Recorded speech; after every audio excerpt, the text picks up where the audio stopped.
Mark.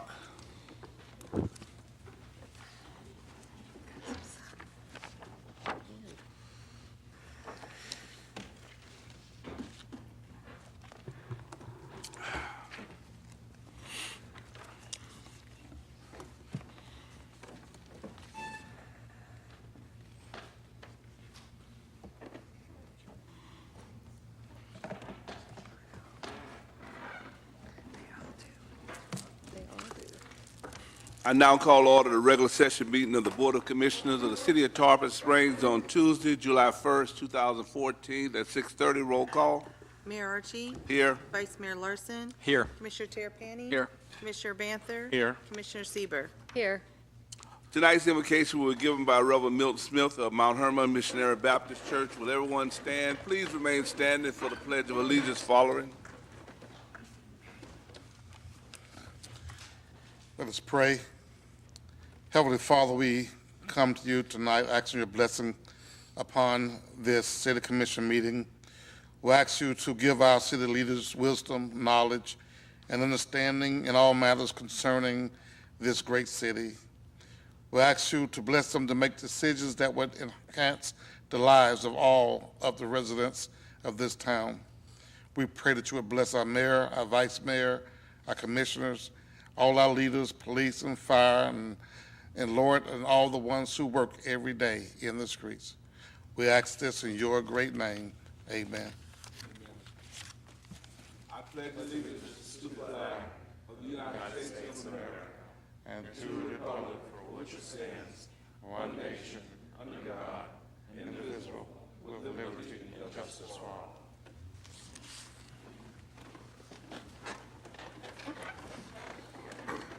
We will now go to public comments on any item that will not be discussed this evening.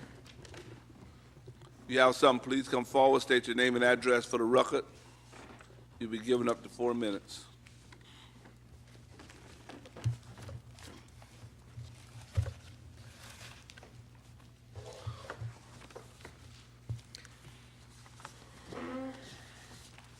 Good evening. My name is Nels Johnson. My wife Kara and I reside at 1679 Seabreeze Drive in Tarpon Springs. Tonight I'm also representing Frank and Shirley Perry at 1676 Seabreeze, Richard and Glory Bonot at 1685 Seabreeze, and Gary Zimmer at 1677 Seabreeze Drive.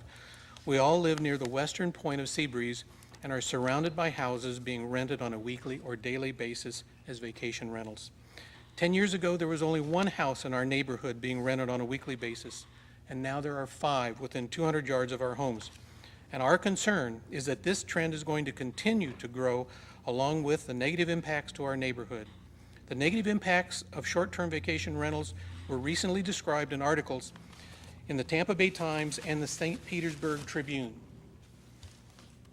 One of the negative impacts is a nuisance, being absentee landlords of the houses being rented are primarily investors and do not provide adequate security or control over vacationers, resulting in problems often associated with motels such as parking, loud music, late night use of swimming pools and outdoor parties, leaving the responsibility for these activities to the full-time residents. But 2 of the negative impacts are more serious. Absentee landlords do not perform adequate background checks of prospective renters, allowing the transient renters to observe residents' family schedules and properties, thereby jeopardizing our safety and security. And 2, short-term rentals negatively impact property values. As my neighborhood becomes known as a high-density area of short-term vacation rentals, the value of my home decreases. There are currently 105 ads for short-term rentals being marketed in Tarpon Springs. Crystal Beach, a small town with a population of only 1,400, has ads for 193 short-term rentals. In Madeira Beach, a community of 4,300 residents, has over 1,000 ads for daily or monthly short-term rentals. We, the aforementioned homeowners of Seabreeze Drive, believe the situation is out of control on our street and believe the negative aspects of short-term vacation rentals will extend to the rest of Tarpon Springs unless the city rigorously enforces the existing code limiting rentals to a minimum of 6 weeks. In addition, we have been discussing our concerns with Elaine Poe of Madeira Beach. She was quoted extensively in the St. Petersburg Tribune article mentioned above. Elaine is a city commissioner of Madera Beach, and she has been ardently working at the local and state level to mitigate, on behalf of the citizens of Madera Beach, the numerous problems and quality of life issues created by short-term vacation rentals there. She has been working this issue for several years and has comprehensive research, statistics, and experience that she is willing to share with the Tarpon Springs Commission if you will invite her to the July 15th meeting. I provide to you here her recent testimony to the Tallahassee Legislature in support of HB 307 and SB 356. She can be contacted at epoe@maderabeachfl.gov or 727-580-6668.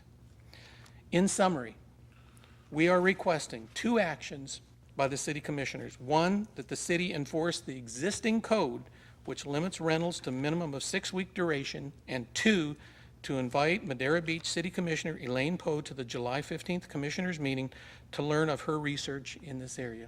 Thank you for your consideration. Thank you.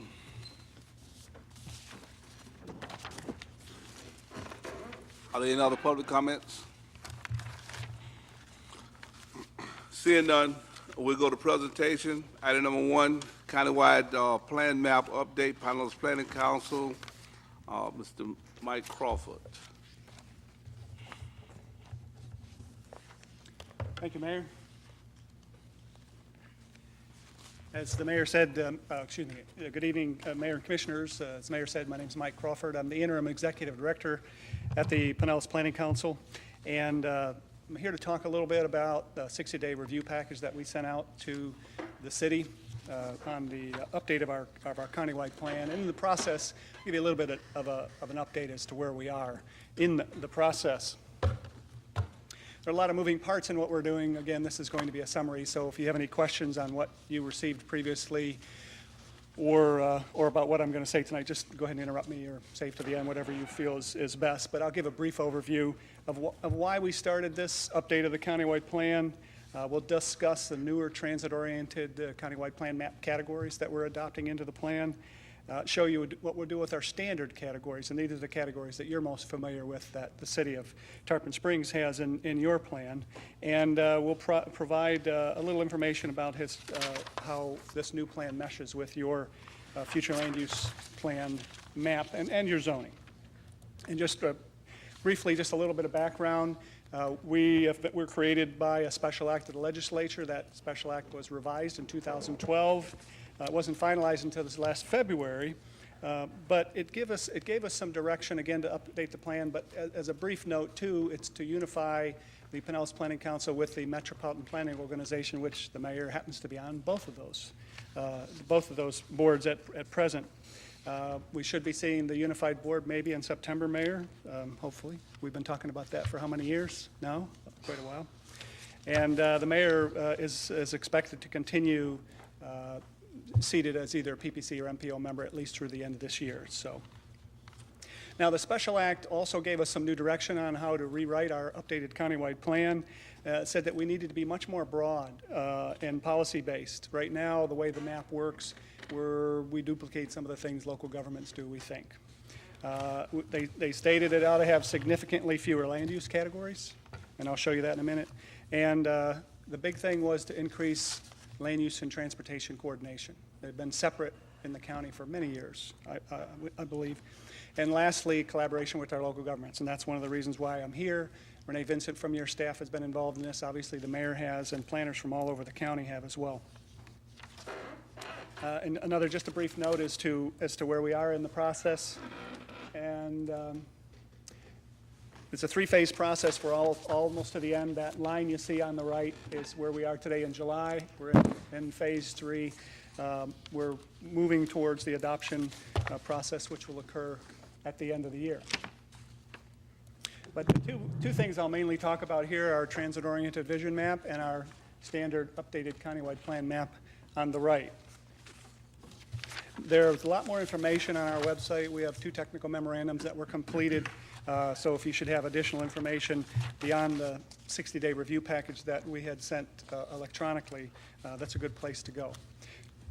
So to start out with why we're doing the updated countywide plan, it was based on the Pinellas by Design Centers, Quarters, and Districts plan. The mayor might remember that. Mark LaCourse probably remembers that from mid-2000s. We had worked with a number of groups all over the county. In fact, we had one of the meetings over at the Greek Community Center where we got input from all the business communities, the residents, commissioners, and what have you over a couple of years, and put together this plan. Part of the plan had the centers, corridors, and districts map. It was supposed to link land use and transportation, and we think it did a pretty good job. It's still relevant today. It's being carried out by the county, by a number of the cities, and a number of places. It's a real blueprint for how we probably look to redevelop in Pinellas County. In fact, this map is the basis for our transit-oriented vision map that, I'll show you to you in a second. But before we could adopt this vision map, we felt that it needed to be, the data in it needed to be reestablished. So we worked on what's called the areas of growth and areas of stability.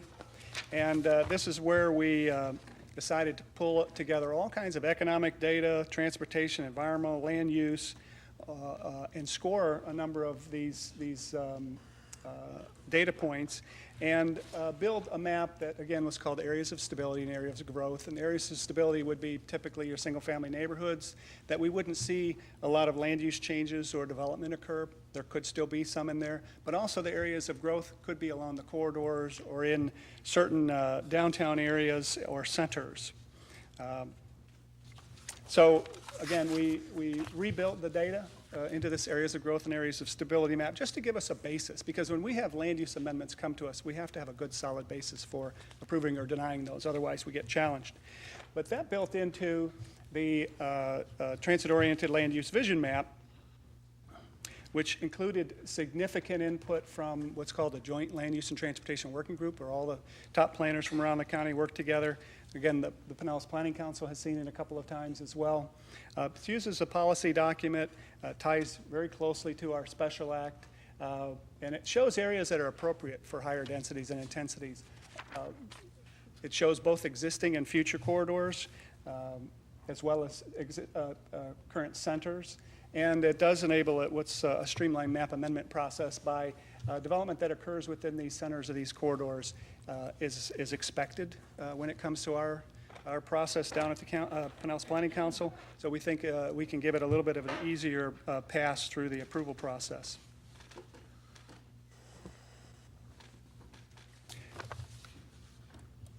The map will show in one place existing special centers and corridors, such as your Sponge Docks Community Redevelopment Area or Mears Crossing. Those are both what are called special area plans. We want to adopt those into the plan as special centers. We'll also see future activity centers and multimodal corridors built off of this map. There are quite a few of those dots that you see on there today are existing special area plans, like in St. Petersburg and Clearwater, Largo, Dunedin, Safety Harbor. All of those communities have special area plans as well. Now, just to give you a little bit more detail, of course, this is a countywide vision of the map here, but a little more detail on the transit-oriented categories. The transit station areas which are being pointed to here are along the Greenlight Pinellas light rail line, include some of the most intense transit-supported land uses that we'll probably see in Pinellas County. Of course, you know, it depends on Greenlight Pinellas to pass in order to fund that. But we wanted to accommodate it on the vision map. Along with those would be various station centers, and these represent densities and intensities that you're likely to expect there between 1 and 4, 4 being the lowest density intensity.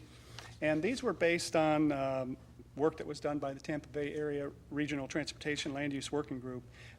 They had a lot of input into this, and then we boiled it down for Pinellas County. So in those transit station areas, you'll see somewhere between a 1 and a 4 level that relate to these densities and intensities, again, which are fairly intense. St. Petersburg, for example, would be a level 1. They currently are at or above a lot of that level at present, and then you might have some more neighborhood-oriented ones in the level 4. Also, now this area of the map I picked out to try and show you a little bit about Tarpon Springs. I talked about the special centers, and there's the Sponge Docks and Mears Crossing and the 2 blue dots right there that are pointed out. There's also major centers and community centers Clearwater Mall, or excuse me, that's Countryside Mall, will likely become a major center, and then there could be some community centers as well, which are a little bit lower density intensity, as shown on this map here, than the transit station areas. And then lastly, the centers and special corridors. We have a number of these around the county, but they're in St. Petersburg at present. And then we have what are called primary corridors, and that's one that runs through Tarpon Springs. They represent the most heavily utilized bus service in Pinellas County at present. And as envisioned in Greenlight Pinellas, there will be a significant increase in the service on the primary corridor, and that's US 19, of course. The secondary corridors are shown I'm sorry, they're not shown on this part of the map. We have them in other parts of the county. Tarpon Springs only has a primary on US 19. And then they have in that blue area there what's called a supporting corridor, which runs along Tarpon Avenue and up and down Pinellas Avenue. And within those corridors, again, you could expect to see, based on what Tarpon Springs might want to pursue, transit level densities or intensities along those corridors. And these are some of the numbers there. So in the primary corridor, you might see as many as 40 residential units per acre. I don't know if there's anything of that level at present in Tarpon Springs, but it's pretty significant potential there, as well as for intensity, which would be non-residential development. And then the other item that we ask for if a community is going to ask for a special corridor or one of these centers is to adopt planning and urban design principles. So they're just not given density intensity by right. You have to look at the location and size of it, the connectivity of the streets, the public realm, the enhancements that you're planning on doing, transition to neighborhoods, and a number of other things. So that's our review process, and all of that replaces the special area planning requirements. I don't know if any of you all went through that with Mears Crossing. That was probably the last one that you did, but it's a lengthy process, and we think that this is probably more relevant to a countywide process than the current special area planning process. So now I'll switch to the countywide plan map that we have today. This is the more detailed map. I'm showing a section in mid-county here. These are our more standard plan categories. This is what we have in place today. This is our current map with 36 categories. I think Tarpon Springs only uses about 22 or 23 of those, but regardless, around the county, there are 36 categories. It's not very future-oriented. If you were to go underneath these, you'd find out that it's more of an existing land use plan map. There's not a lot of future in it. So the primary means of implementing it, too, are reacting to land use changes that local governments present to the council. So again, we think it's a bit more reactionary.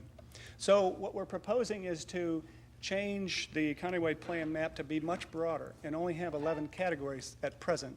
We may end up with a couple of more, but within these 11 categories, they're going to be much broader, much more inclusive than the current categories. And this is where some of the future orientation comes into play. I'll show you that on your map in just a moment. It also includes the transit-oriented centers and corridor categories that I presented just a second ago. And this will also will result in a lot fewer amendments at the countywide level. So if you were to do local map amendments, we probably won't see a lot of those. Now, to change our 36 category map to 11 categories, we had to go through quite a bit of a conversion process, and we have a conversion criteria listed there. We tried to allow a lot of flexibility in the uses to broaden the categories. We wanted to protect residential areas as another example. We also wanted to protect our employment-related uses from encroachment by residential or infill by commercial areas. We need to save a lot of these, as Pinellas by Design asks us to do, to save area for our high-wage jobs. Another one, for example, would be the recognize the unique character of the beaches. So these were all built into the conversion of all the categories on the right put into the category, for example, in this one on the left. I'll run through these rather quickly, but again, all of these categories on the right, these represent the 36 that are in the current map and how they go into the fewer number on the left-hand side of the map. And it was a bit arduous, but we think that the map will turn out to be a lot better in the long run. Now, this is our current countywide plan map for the Tarpon Springs area. Of course, it goes into Palm Harbor and Eastlake just a tad there as well. But this one, I believe you have 22 categories that you use in Tarpon Springs. Your map, your future land use plan map will remain your future land use plan map. You'll still use 22 categories. But on the countywide plan map, we'll be changing from that one to this. Again, 11 different categories here instead of the 22 that we use for Tarpon Springs. To boil it down just a little bit tighter, here's an area of Tarpon Springs that shows multiple categories on the left. You've got, for example, 4 residential categories on the left. The way we have it worked out, there will be 1 residential category on the countywide plan map, and your current 4 residential categories will fit within there. So this is where the fewer amendments come into play. For example, you've got a lot of residential low along some of your roads like Riverside. If the city were to decide that maybe residential urban was more appropriate, which is going from 5 dwelling units to 7.5 dwelling units, we would normally see that, whether it was a half an acre or 20 acres, we would see that at the Pinellas Planning Council's level. With this new category, as long as it's below 10, we don't look at it. So your 5 to 7.5 or your 2.5 to 10 would remain a local amendment. We would just look at it for consistency. So we looked at the majority of our amendments were those smaller amendments. So again, we probably won't see as many amendments in the future once we adopt this new map. Another feature with this new map, on the left shows the current map, and I'm pointing out a 3-acre office parcel in the city of Tarpon Springs. And under the new map, we allow 3 acres or less of office to be in this neighborhood category again. One of the premises that we're trying to move forward is that neighborhoods should have access to neighborhood scale commercial uses and access to neighborhood scale office uses, and it shouldn't be a countywide issue for that to be decided. So again, if this were to come in for an amendment, it would go through the Pinellas Planning Council and the Bodie County Commissioner sitting as the countywide planning authority, but it's truly a local amendment. So again, less than 3 acres commercial, less than 3 acres office, for example, a neighborhood category, would be a local decision entirely. And another just conversion here, you have, let's see, right here you're only showing 1 commercial category, but you have a number of them in the city. You've got commercial limited, commercial neighborhood, commercial general, and we're going to blend all those into 1 category called retail and services. So again, if you make a change from commercial limited to commercial neighborhood, we won't see that. As long as it stays within the retail and services, we won't see the amendment.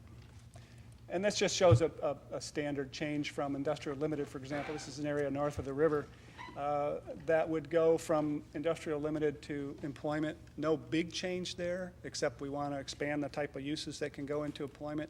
We're trying to protect our job base again. In some areas, we'll be looking to give a higher floor area ratio so we can attract more buildings, more jobs in some of these areas. Right now, we did a study of all the industrial areas in the county, and they're used very inefficiently. They're used at about 20% a rate. 20% of the area within industrial is used, and we think that a higher number would benefit us to use that land much more efficiently. So again, this is just a standard transition there from employment to, industrial limited to employment. Another change would be on the left, you've got your Sponge Dock CRA, community redevelopment area in the teal colored, and on the right it becomes activity center. We try and honor all of those special centers directly on our new map. But again, the conversion is going to be all those categories on the left to much fewer categories on the right. One thing I want to emphasize one more time, though, is that none of this, some of these categories will raise the allowable residential density, some will raise the allowable floor area ratio for commercial or employment uses on the countywide map. If the city of Tarpon Springs does not change their map, nothing happens. So it's up to you to initiate the process to take advantage of some of that flexibility between the city's map and the updated countywide plan map.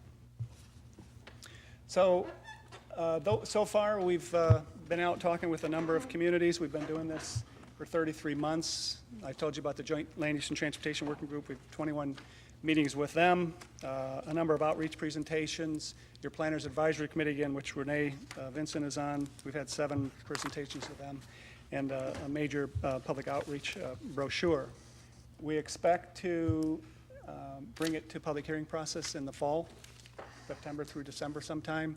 And I do have to also note that this came out to you as a 60-day review package, but the Pinellas Planning Council and Board of County Commissioners are now looking at making it a 90-day period of time for you all to make any comments. Pinellas County has asked for, the staff of Pinellas County had asked for a little more time because they have so many half-section maps that they want to review that they think they need a little bit more time. Tarpon Springs doesn't have as many, and we've reviewed the maps with your staff 2 or 3 times and actually made adjustments to the maps before we put them together at this point. So I don't think that we'll see any comments from your staff, but obviously you all might have some as well. But as I said in the beginning, this is a moving target. We have a lot of process here, but the vision map is totally new, linking us with land use and transportation, and then the standard plan category map, again, is much broader, allows you to do many more changes within your local government plan that don't rise to the level of the Pinellas Planning Council. Now, there are some that will. But we think that this is more streamlined, we think it is broader, we think it is more future-oriented like the special act had requested. In addition, once we get the board unified, we'll have both the transportation board members and the land use board members sitting at the same table.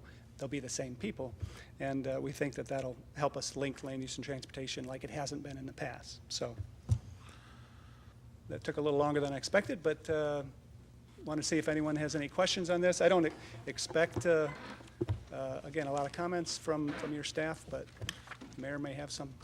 Well, first, I just want to thank you, Mike, and all of the staff that's been involved and all of the players for the planners and the inclusiveness of trying to put something together that's going to work for all of the cities in terms of streamlining a lot of the processes instead of some of the things maybe taking a longer period of time than was needed. So I just want to thank you for that. I know it's a lot for everybody to try to digest. I hope I'm not being presumptuous to say that, you know, you'll be available even after this meeting for any additional questions and input that the board would have in terms of continually try to move this process on and hopefully to the unification of the board and MPO and PPC sitting together to make some decisions on behalf of the county. So with that, I don't know if there's any questions for Mr. Crawford.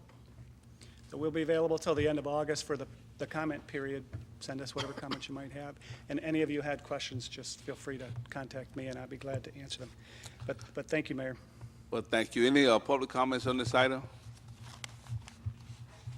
If you have a comment, you can come to the podium, state your name, address for the record, and you'll be given up to 4 minutes.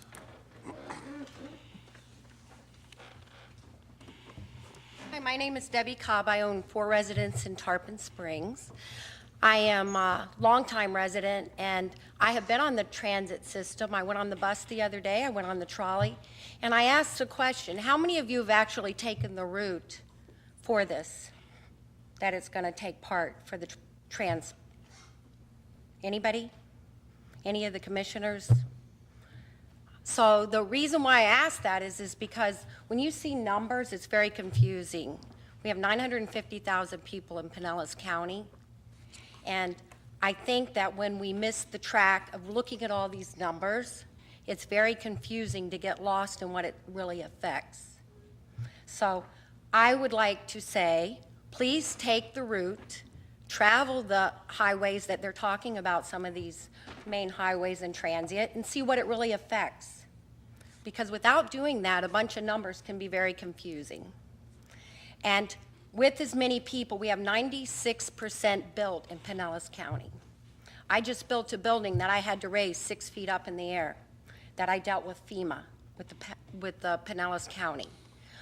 With my residents in Tarpon Springs, I'm seeing a lot of the same issues that a lot of these other people are, and I think that we need to focus on taking care of the community, making sure that we don't tax people, and making sure that in all these issues that we get out and see what's going on that affects us personally. I don't want to see Duke Energy get more money for some of these systems. I don't want to see Raymond James make more money. I want to see all of us as a community, because some of us are 6 and 7 generations living here. and it affects us. I know at our little facility, we saw 41 states in 6 months and 12 countries. So we're making an impact, but I also want to make sure that the individual person that's in Tarpon Springs gets heard, and we need to get out there and see what's working for small business. Thank you.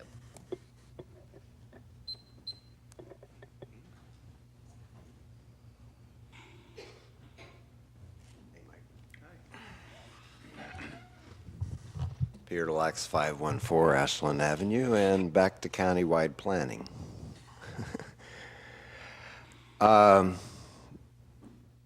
I guess my thought was, and I'm not sure if maybe Mike can elaborate a little bit, but some of these changes that are being built in for flexibility, if some of that is building from, Pinellas, the plan that was about 8-10 years, Pinellas by economic design, remember we all did on that? So I don't know if some of those same thoughts are coming into the changes, but what I would recommend is taking the time to look at some of those. And there again, I'm not sure again if there's any time frames as far as if the county accepts it, does the city have to make changes within a certain time, or can they do it at their own pace? Because what I would suggest, if that's the case, let the go ahead and look at it, give them your feedback as to maybe how some of the areas are affected by some of the changes. If you think maybe there needs to be even more flexibility in some of the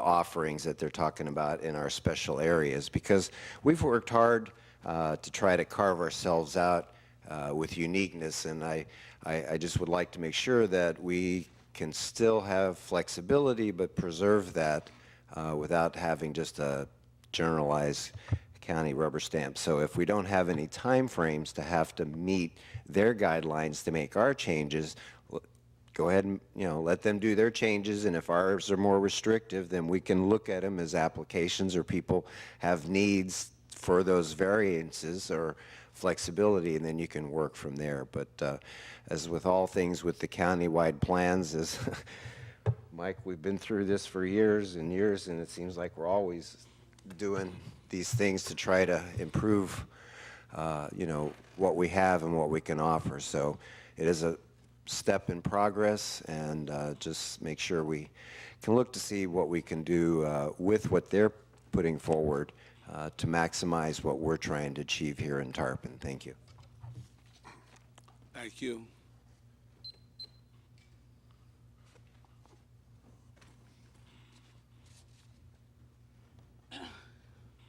My name is Bonnie Davis. I live at 1003 Sunset Drive in Tarpon Springs, over by the Tarpon Middle School. I've lived here for 27 years, and for 27 years I've paid taxes for a bus service that I can't get to because I live all the way over at the park. I've asked all the time. None of the kids that live over on that end of the neighborhood can go anywhere unless their parent takes them. This bus system, this rail system, is only dealing with Clearwater down to St. Pete. It's not dealing with North Pinellas in any way, shape, or form. They're fixing the roads. They're not getting any wider. They're still the same width. The vehicles we're just getting more people in and still working with 3 lanes on each side of the road. I mean, the fact that the light rail, that is the thing that a governor said, no, poo-poo, we can't take federal money for our rail. So now all counties are paying the price of something that should have been taken care of with federal money, not our money. The taxpayers are paying for bus services that don't go to their areas. We're paying for a trolley that still doesn't go to all areas of Tarpon. I mean, it's just segregated into one area, and that's it. That's all that anybody in Tarpon seems to worry about is Sponge Docks, Main Street, and Alternate 19. That's it. That's the area that you all worry about. But you don't worry about the rest of the residents that live here in Tarpon that don't get the services that you all seem to want in the neighborhoods. I mean, in your plain, ordinary business neighborhood, you're not dealing with the rest of the community. and it's time that you did. Thank you. Thank you. You know, we've had some comments, and I blame it on Mr. Crawford because he used green light a couple of times, but I can guarantee you that this has nothing to do with green light to a certain extent. In trying to be proactive, there's some things that's in here, but this countywide plan will move forward if green light doesn't. So I know he used that term, so we start to have our opinions on what's happening for as transit is concerned.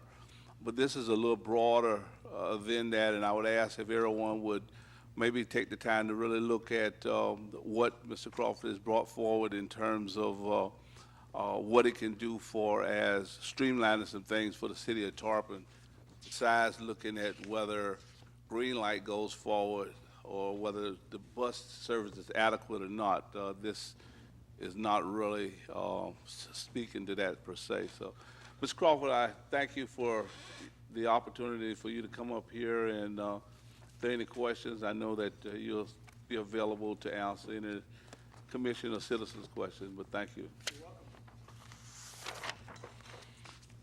With that, we'll go to item number 2, an item that sometimes we don't like to talk about, hurricane season 2014, but Mr. Chief Butcher is here to kind of update us as to where we're at and how we can feel as safe as possible in his hands. Yeah, once he figures out how to do this. Well, that's another story there. There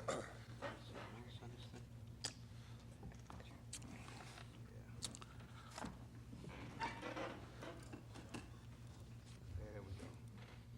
Yep. Too many moving parts. Okay, welcome to hurricane season 2014. This is the annual update, and a lot of it you will see, it's not so much an update, it's a repeat. So there's a lot of slides you're going to see again, and there's a reason we're going to see those, but I am going to kind of maybe not spend as much time on those particular slides because there's a lot of new material as well. Having said that, if you think I went too fast, this entire presentation will be available online on the city's website. You can also see it scroll through on channel 615 on a regular basis. So if something looks like it went by too fast, and grab me, I'll explain it better outside, or just wait for it to come around on 615, or it'll be online, like I said. As we all know, and in the interest of time, so the city manager doesn't give me the that's enough sign. It's been 10 years since we've been hit. Everybody, you don't remember 10 years ago is a long time when Charlie and Jeannie and Francis came through and made a mess of our city. We had over $1 million worth of work to be done, and we didn't even take a direct hit. We took an exit wound basically on that. Preparing your home, obviously it's a simple, what most people would think of as common sense issues. Now, what you see by gold tapeless, folks, putting duct tape on your glass windows only makes your windows a mess. It doesn't keep them from breaking. It doesn't protect your house at all. What happens is when the storm goes by, it didn't hit you. When you go to peel the duct tape off your windows, it doesn't come off. Then you have to take a razor blade and you make a mess out of your window. You may have to replace it that way. Obviously, there's some new codes for roofing. Your garage doors and the big openings in your homes are very, very important to reinforce. Sandbags, I don't know if you can see it as well there. It's in red for a reason. Sandbags are effective when done by an engineer. You can't just throw sandbags on top of one another and throw them in front of your building and expect them to stop the water from coming in. I'm sure Paul Smith, who is one of our smarter fellows in here, will tell you that you just can't pile a bunch of sandbags in front of your door. It doesn't work. You have to take and you have to seal it with some sort of a membrane and do a lot of other work. And then at that point, maybe it'll keep some of the water away. But sandbags will slow things down, yes. Will they keep your property dry? No. So if you want to do sandbags, I would recommend that you take a little time, do a little more homework, and see what exactly is involved in making the sandbags effective if you want to build a wall around your property. It's very tough to do. Preparing your yard, same thing, a lot of common sense. It's a good time to do it. Prune your trees, your shrubs, cut all the dead stuff off. Why? Because when the wind kicks up, that stuff becomes a missile. that stuff will start flying around, and that's what will break windows and destroy a lot of property. Yard furniture, take them all in. Your pools, don't drain your pool, just superchlorinate it, and then you can just throw your patio furniture, whatever you can, in the pool. That'll protect it. Your vehicle as well. Hopefully you're going to be in your vehicle and getting out of the way, but just make sure you have, non-perishables in it. That fix-a-flat stuff does work. It's not a permanent fix, but it is a temporary fix, so that is effective. Basic tools, power inverters, simple things that you can pick up at any hardware store. Just kind of keep all that stuff in there with you. If you own a business, you should be ready to pick that business up paper-wise. Have a go box. What the go box has all your important papers in it, your contacts, insurances, any of your contracts, any of your important paperwork that you need to do. Back up all your computers. If you can grab your PC or your laptop, take it with you. Get it out of there. Something you think about with your cell phone. I've lost a couple cell phones, and every time I do that, I have to get a whole new batch of friends because all my contacts are gone. So you have to kind of keep that in mind as well. Now you can back them up on different email addresses, websites, what have you. Okay, that's the old stuff. Now for the new stuff. This is kind of a very cool thing, so I'm going to slow it down just a half a notch. This year, Pinellas County is putting in place something called First Call. It works similar to Reverse 911. What Reverse 911 is, and the city does have that as well, is we call you to let you know there's a problem. We will call you and say, hey, the police use it a lot of times for lost children or when there's something going on in a neighborhood. Very effective tool. Pinellas County is now using it to send out messages for any kind of a weather, big storm, evacuation, any kind of a hazardous notice, and maybe even boil water and things like that in the future. And what's really great about this, everyone in your household can register and be on this list. What it does, it's an automated messaging system that will send a text message to your smartphone, or in my case, your dumb phone. It'll send a message to your landline. It'll call you at home. If you don't answer it, it will leave a message. It'll also send you an email to as many email addresses and what have you that you want to do. If you have 6 people in the house, everybody has email, everybody has a cell phone, get them all on the list. It's a very simple process, and I'm going to show you how to do it right now. There's a link, and all these links that you're going to see, you can get from any of our websites. From the city website, there's a link to it. PinellasCounty.org goes directly to it. You'll see this scroll through, like I said, on channel 615 as well. What you can do is, we did this earlier and it worked, so if it doesn't work now, it's thinking. You can do it online, or as you see, you can call the 866-484-3264 number. Again, all the information that, once you register on this, and it's been vetted by the legal folk, from what I've been told, and it is a protected. They will not use your email address or any of your contact information. It won't be released for junk mail or spam mail or any of that kind of stuff. Okay, it is not kicking in, so we're just going to move on. Restart the program? Heck no. So let's move forward.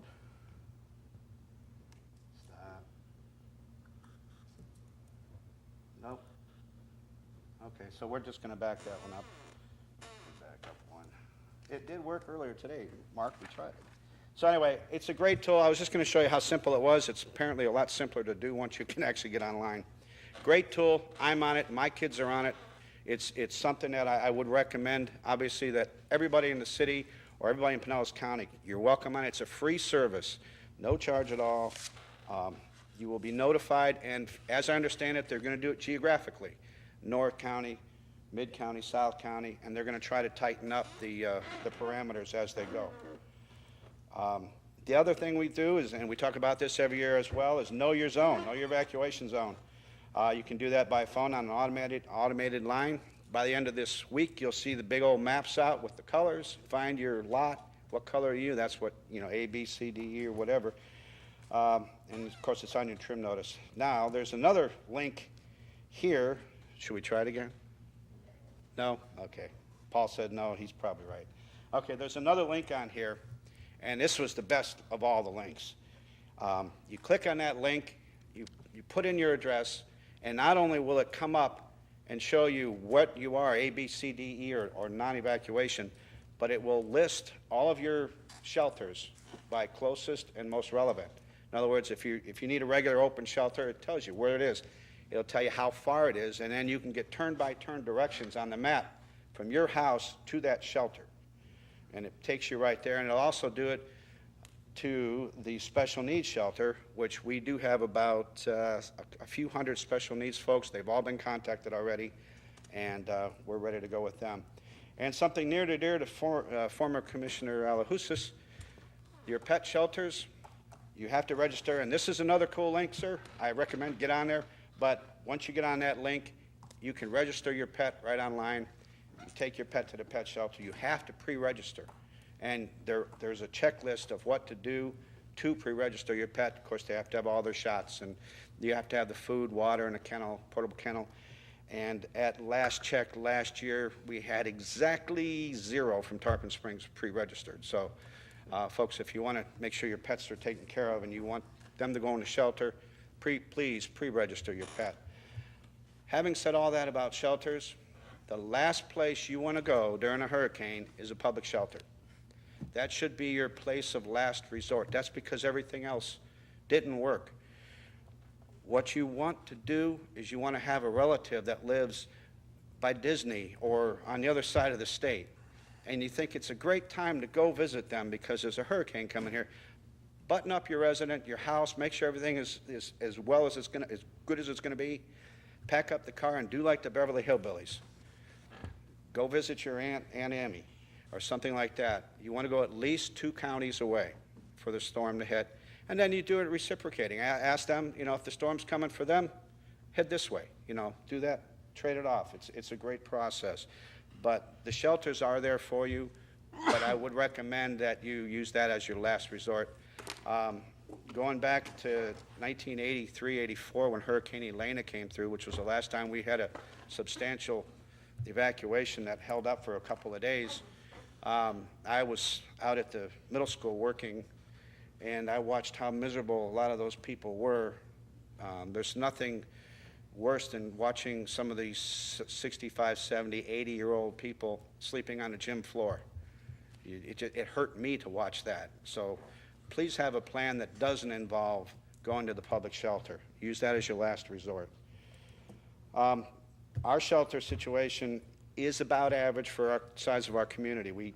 The middle school is our shelter, our regular shelter. It holds about 2,600 people. The closest pet shelter is in Dunedin.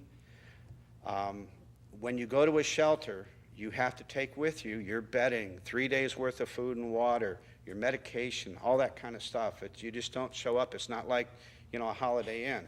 There's no air conditioning. There probably won't be any electricity at all. So if you have to go to a shelter, keep that in mind. That's why we really try not to get you to go to a shelter. What we do a lot of things in Tarpon, but I'm just going to hit the one that you will see the most impact. When there is a mandatory evacuation, level B or up, which is a pretty good, substantial storm, on the west side of town, from the river west, we will shut down the utilities, the water and sewer. And we do that for a couple of reasons, but mainly it's to protect the system itself. If there's any damage to that system during the storm, there'll be cross-contamination between the sewer and the potable water, and that's just a nasty, nasty situation. During a mandatory evacuation, nobody's going to be out there. You're not supposed to be out there. So we do that to protect our infrastructure, to protect everybody when they go back to their homes after the storm. When we refire, when Paul Smith and his crew refires the system, gets everything going again, they can test it, and it'll get up and running that much faster, and it'll be safe, it'll be cleaner. And if there is a problem, they can isolate it and fix it immediately. It's a process to protect both our residents and our infrastructure. This year, of course, as of 11 o'clock this morning, we have a tropical storm, Arthur. And Arthur is not going to really mess with us. Actually, Arthur is going to make it a little drier for us over the next couple of days. It's going to go up just off the East Coast and give the Carolinas a rough holiday, and I think Cape Hatteras, New Jersey is going to have a rough weekend. But as you can see, when they predict a lower number, it's always scary. Hurricane Andrew was a low number year. Charlie Jean Francis, El Nino, low number of years. So just because it doesn't mean there's a lot of storms doesn't mean it's not going to be a bad storm. And there's our storm names for the years. I know I say this every year, but 6-year rotation on the names. How do they figure out what names are being used? It's a very simple process. The people that are in Colorado, where they do all the planning for hurricanes in Colorado, that's the name of their families, their members. And then my favorite slide is always the one coming up after this one. Social media is the best tool for what we do. Any media. It's gotten to the point now where you can tune in to any radio station, any television station. You can pick up any checklist, any form. Folks, these things are great. They all have checklists on them. They're all pretty much the same, and they're all a great tool. Use them. You can follow on Twitter, Facebook, our city webpage, any form of social media. Go ahead and follow it because they're all playing out of the same book now. Technology is to the point where the cone of death used to be like this. Now it's a very small, so they can really predict the path of the storms much better now. They're still having difficulties with the intensity of the storm. But definitely keep your ears and eyes open. Don't try to ride out the storm, hurricane parties and this and that. They usually end up with a bad ending. Now for my favorite slide. That's the one that we try to end every year with. It's been our lucky slide because ever since I started using that slide in 2005, we've been okay. So let's keep with that. But I would definitely recommend that when you see you can link to any of those links that you saw before. First Call is a great tool. I would recommend all you folks getting on it. Like I said, we're on it. Even if it's information and if it's too much information, you can always just go log back in and take yourself off of it just as easily. Or if you just want it, email but not text, or text but not email, or not your home phone, you can pick and choose which device you want that sent to. But I would love to see everybody in Tarpon just have that available to them so they could be notified right away what's going on. You know, there'll be no surprises. We don't have to wait till you get home and turn the TV on or something like that. You'll know right away as soon as your hip starts buzzing. So with that, I'll take any questions or... I don't have any questions, but I just want to thank you for a good job as usual, and hopefully that last slide will hold true. And but it's still better for all of us to be prepared, you know. So, any questions for the chief? Any public comments on this item? Thank you again, sir. Thank you. We now go to item number 3, no tax for tracks, and we have Ms. Barbara Haselden.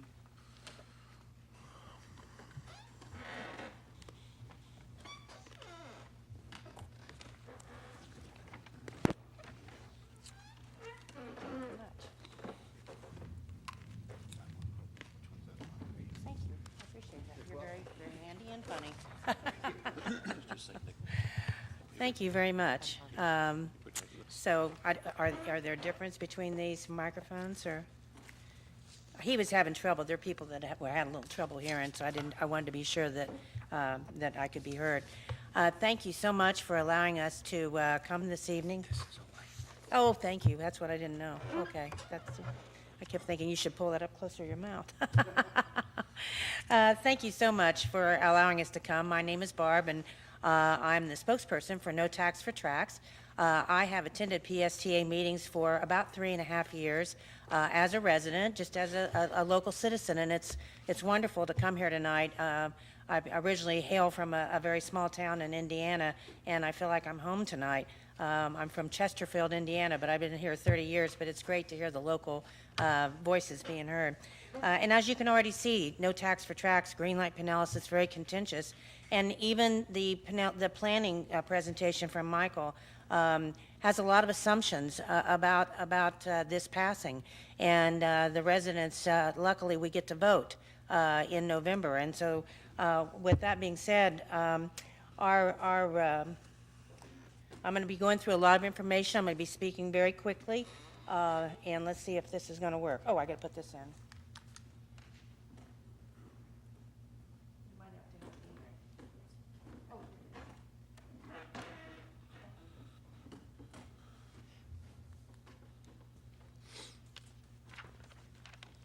Well, it may not work. Let's see. Okay, I'm going to have to, can I take this out? Thank you. Okay, thank you very much. So basically, America chose the automobile in 1956 with the Eisenhower Interstate Highway Act. You know, that's really what makes America so different from so many European countries and other countries around the world, is that we have an interstate system that we elected to do. And right after World War II, and the public transportation at the end of World War II was 50%. 50% of all residents of America used public transportation at that time. But as the automobile and the 48,000 miles of interstate have proliferated throughout our country, currently nationwide, 2% of citizens of America rely on public transportation. And currently in Pinellas County, according to the 2010 census, 1.6% of Pinellas County residents rely on public transportation. This is our public bus system, of course, PSTA. And the PSTA operations, just to kind of, I think it's very important that people understand, these are things that I've learned by going to the meetings and becoming familiar with PSTA. And the operation budget are 75% subsidized by taxpayers. The income, the revenue to PSTA consists of 22% federal and state grants. Passenger fares account for 22% of the operation budget. So when someone actually gets on and they are contributing 22% of their fare, is going towards, makes up the budget. Advertising 3%, and then the real estate property tax is the majority, or 53%, and that's I have that in red because this is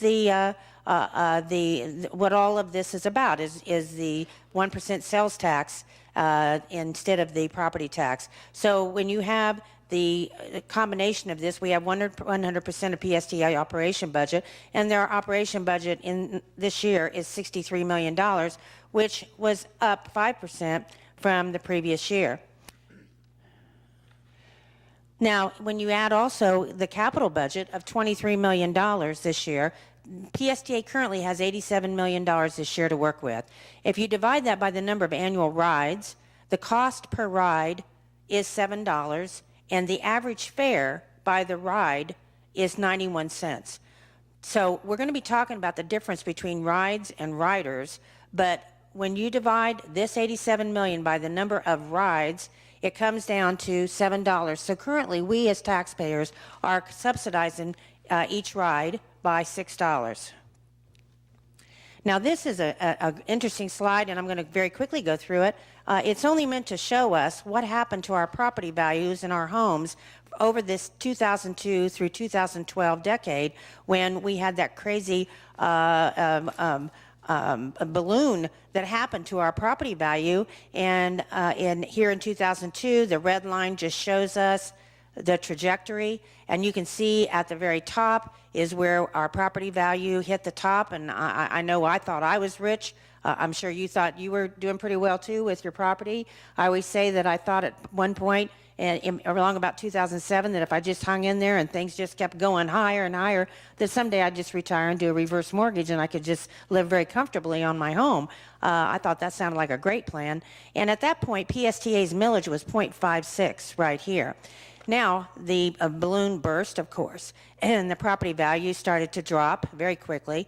And, of course, the revenue to PSTA, as all municipalities, ballooned through this period and then very sharply dropped off. And here in 2012, that black line is where PSTA did, by the way, this is a PSTA slide, and this is where they instituted a 30% increase in their ad valorem property tax effective 2012. But during that period of time, PSTA elected to build a brand new $40 million facility, doubling their space and expenses and expanding their bus lines. If you haven't been to the facility, and I'm sure most of you have, but a lot of residents don't even know about this facility. It's I believe it's on like 90 acres. It's quite an elaborate facility that PSTA built during that period of time when their revenue was going up. Here's another PSTA slide that shows us another way of looking at it. So here in 2007, that $38 million, which again was, remember, just the property value portion of their operation budget. Remember, it was the 53%. And then as the bubble burst and the property value started to go down and their revenue went down because of that, in 2011 they got to this point of $26 million, and then they had the 30% ad valorem property tax hike, and it boosted them back up to $33 million. So PSTA raised the taxes on our homes in 2012 by 30%, but still they continued to outspend their income. This again is another PSTA slide in 2002, and it shows us that they the spending follows the exact trajectory of the appreciation in the values of the homes during that time. And then here in 2007, when the bottom dropped out, you can see that their spending then, basically, they cut a lot of positions. You know, they cut back expenses to try to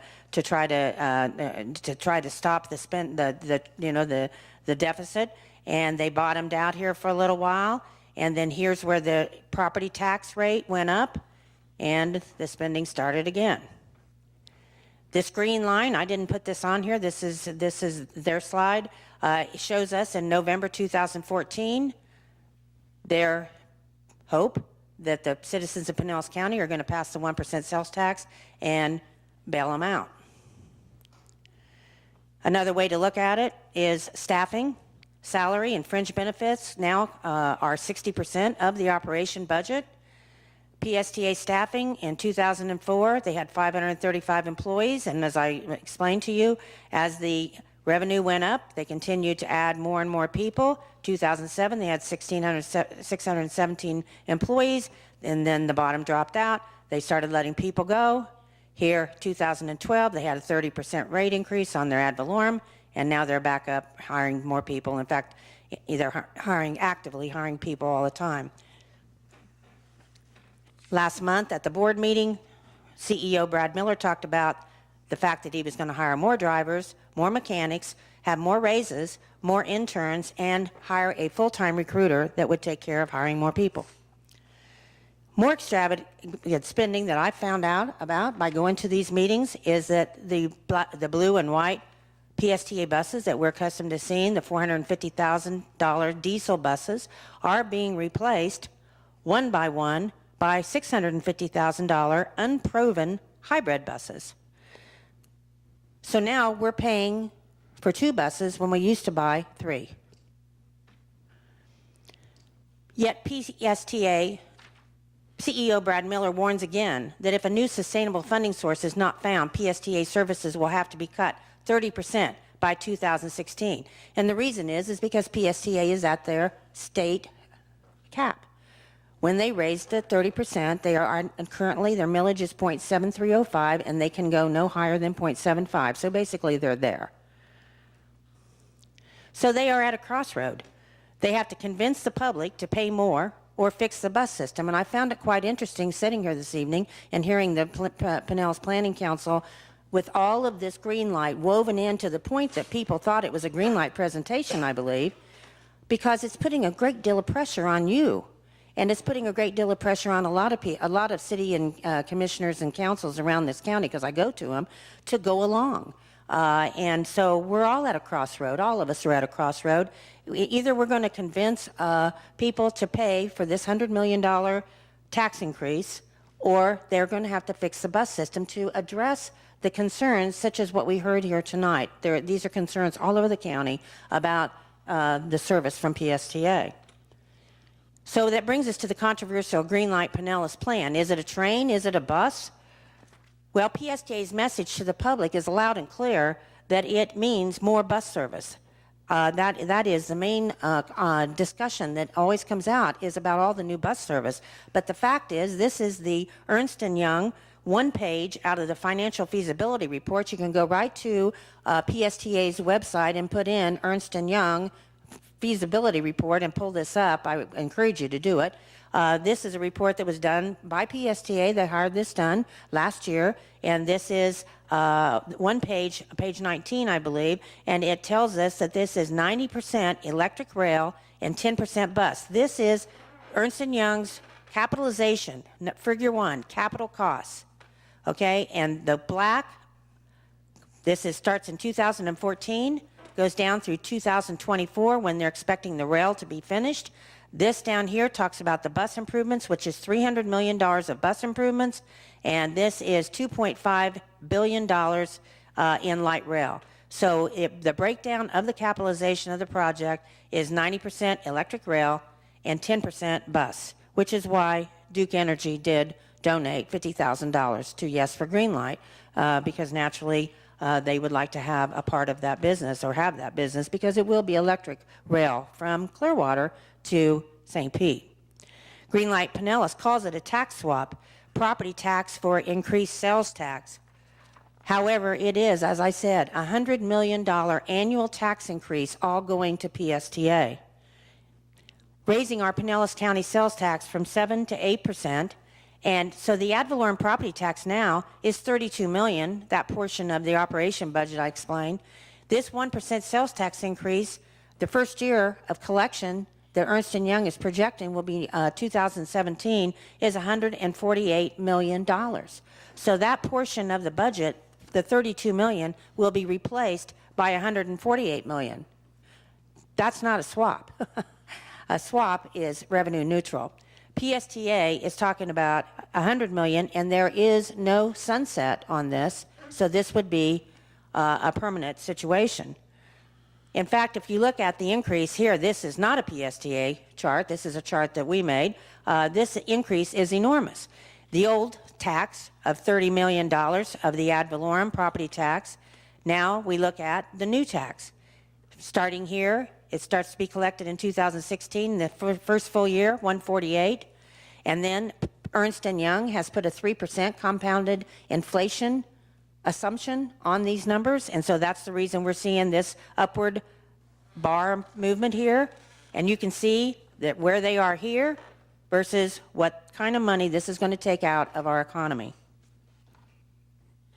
This will make Pinellas County the highest sales tax in the state of 8%, and that cannot be good. It just can't be good to be known as having the highest sales tax in the state of Florida.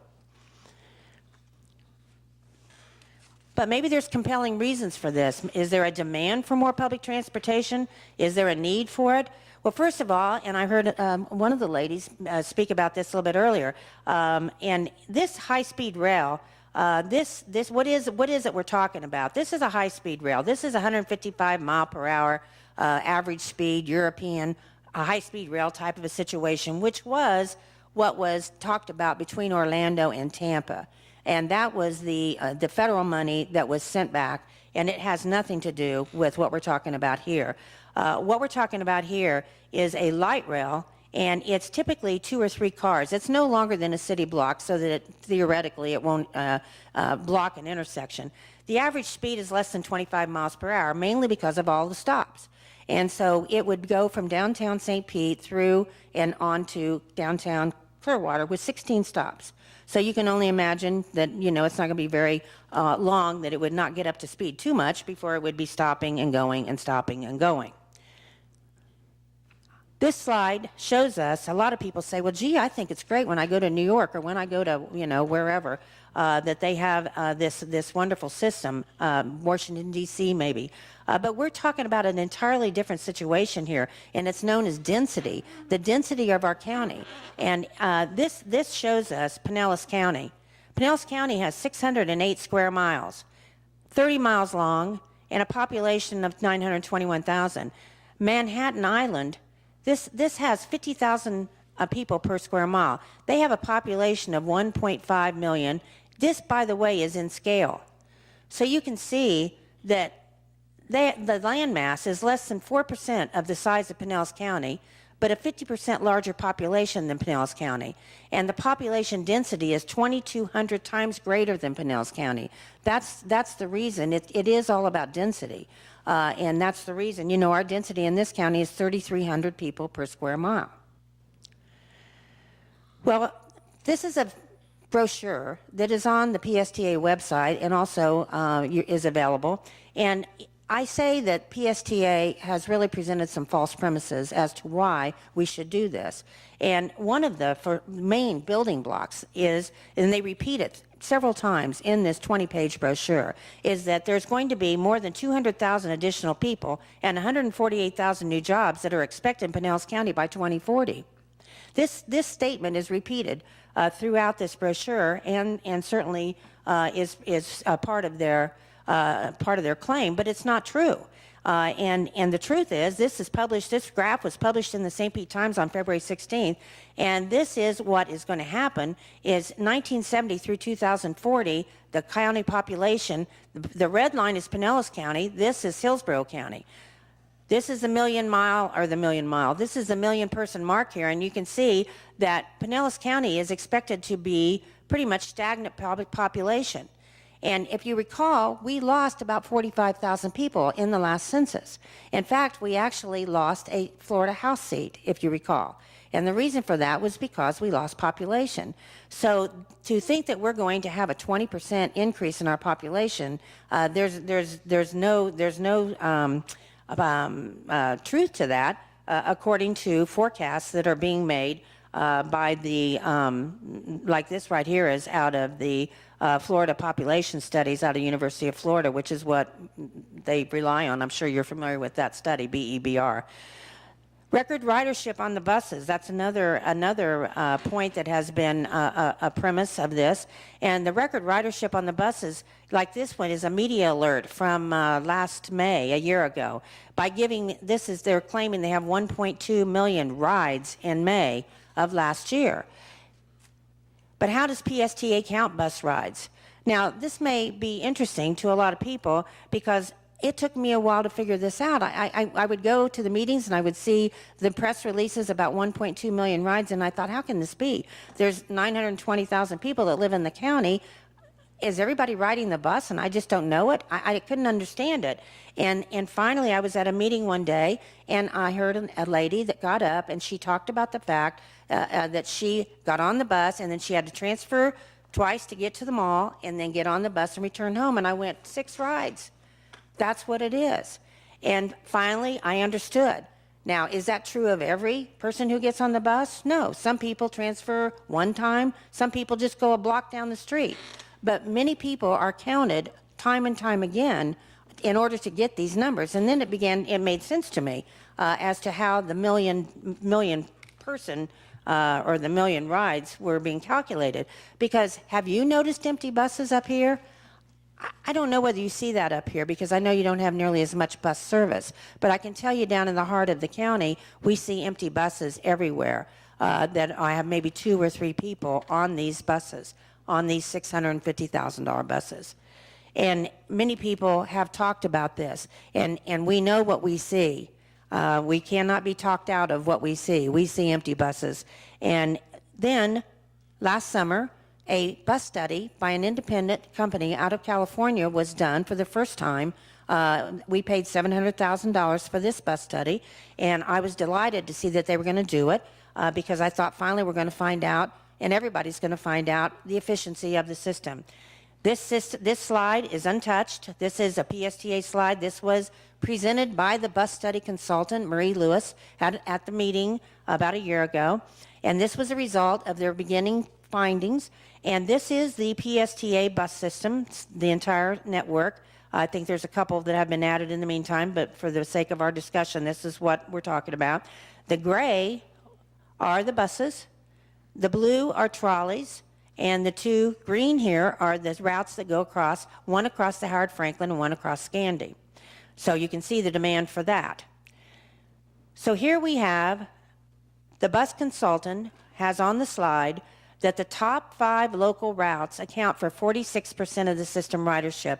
So out of the 40 routes, these top 5 account for almost half of the ridership.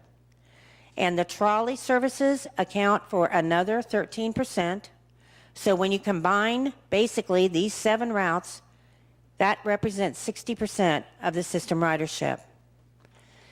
Now, PSTA has recently, because this slide has brought about so much controversy, that they have tried to push back on this slide.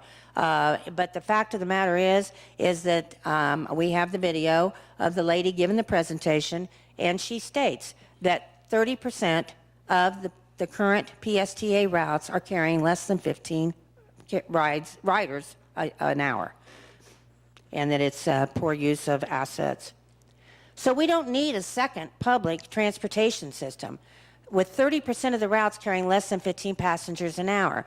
It's a poor use of resources by PSTA and really depriving riders of better service, because the system all needs to be realigned to give better service with the $90 million they currently have to work with.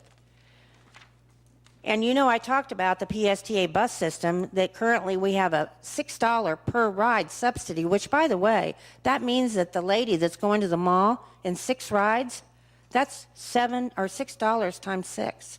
That's $36. And they're paying, you know, the 91 cents per ride after discounts. But when you factor in, like Charlotte, they have a 9-mile route. And when you factor in the cost of the capitalization of the construction of the route, along with the operation costs, the subsidies skyrocket. So here we have Charlotte, which is having significant financial problems just 7 years into this route. They're having a lot of problems. You can Google it. They have 9-mile route, and their subsidy is $15.45. Houston, 7-mile route, $16.28 subsidies. Minneapolis-St. Paul, 12 miles, $21.34. Phoenix, $32.73 on a 20-mile route. Greenlight Pinellas is the most aggressive size route of any of these in the list, but I'm sure it will be different here.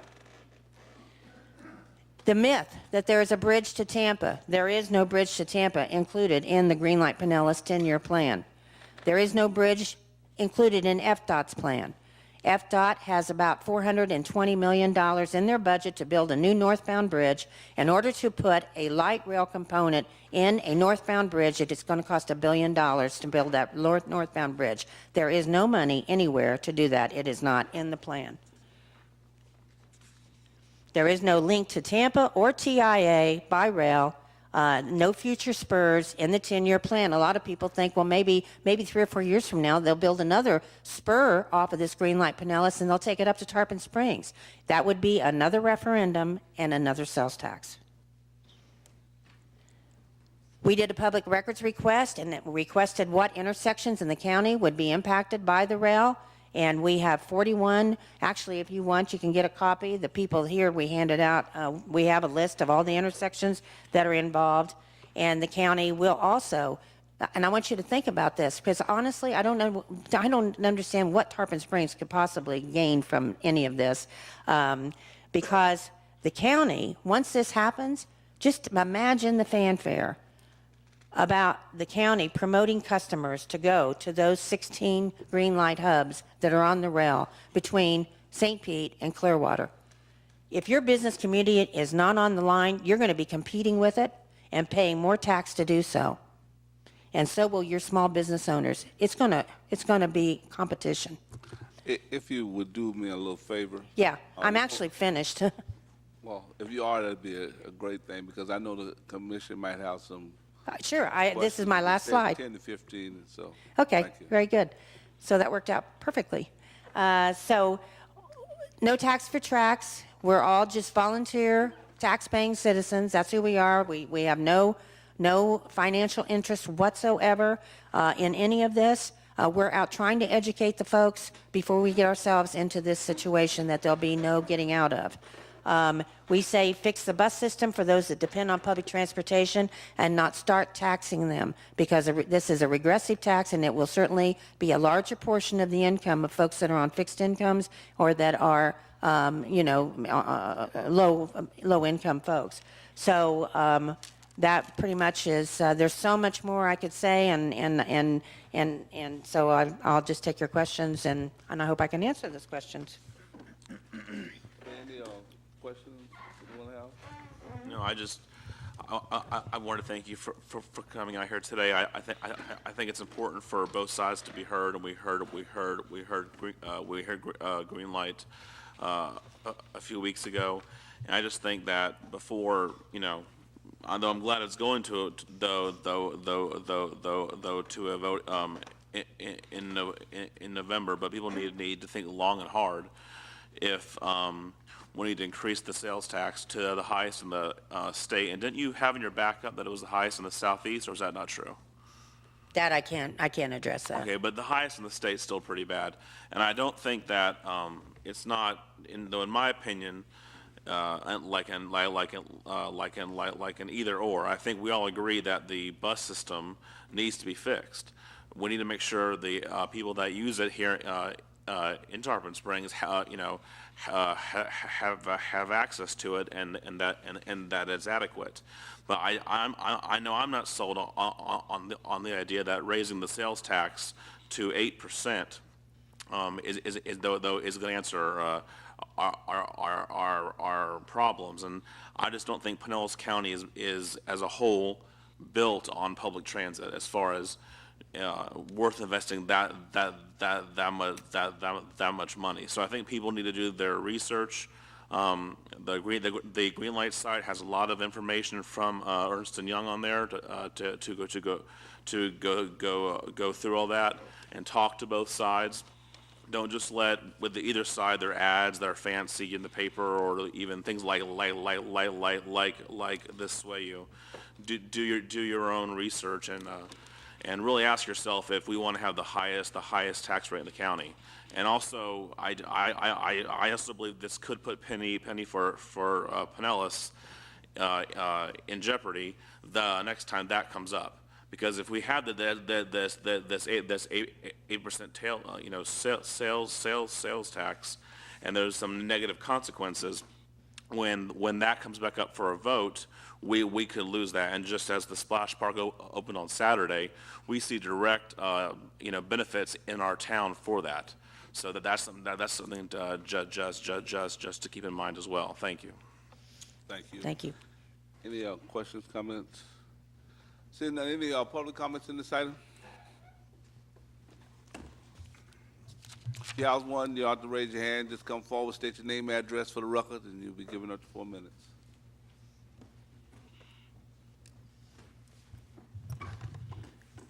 Good evening, Mayor, City Council, City Staff. Bob Clifford, 1406 Manatee Circle, Tarpon Springs. Late this afternoon, there was a press release in the Tampa Bay Business Journal, and you'll probably see more in the Times tomorrow. There was a poll that was conducted in early June by the Yes for Green Light folks. The results of that are that 59% of the folks in Pinellas County that were polled are in favor of Green Light Pinellas. 35% disagree. The difference over the last polling period, which took place in February, 55% were in favor and 38% were against. I thought those numbers were interesting. Dealing with transportation and traffic issues remains among the top issues during the polling process as Yes for Green Light has gone through this process. This is a fair tax. It will reduce your commercial real estate taxes. If your home is at $150,000 or more of assessed valuation, you'll also see a decrease in the ad valorem tax that you're currently paying. That ad valorem tax goes away.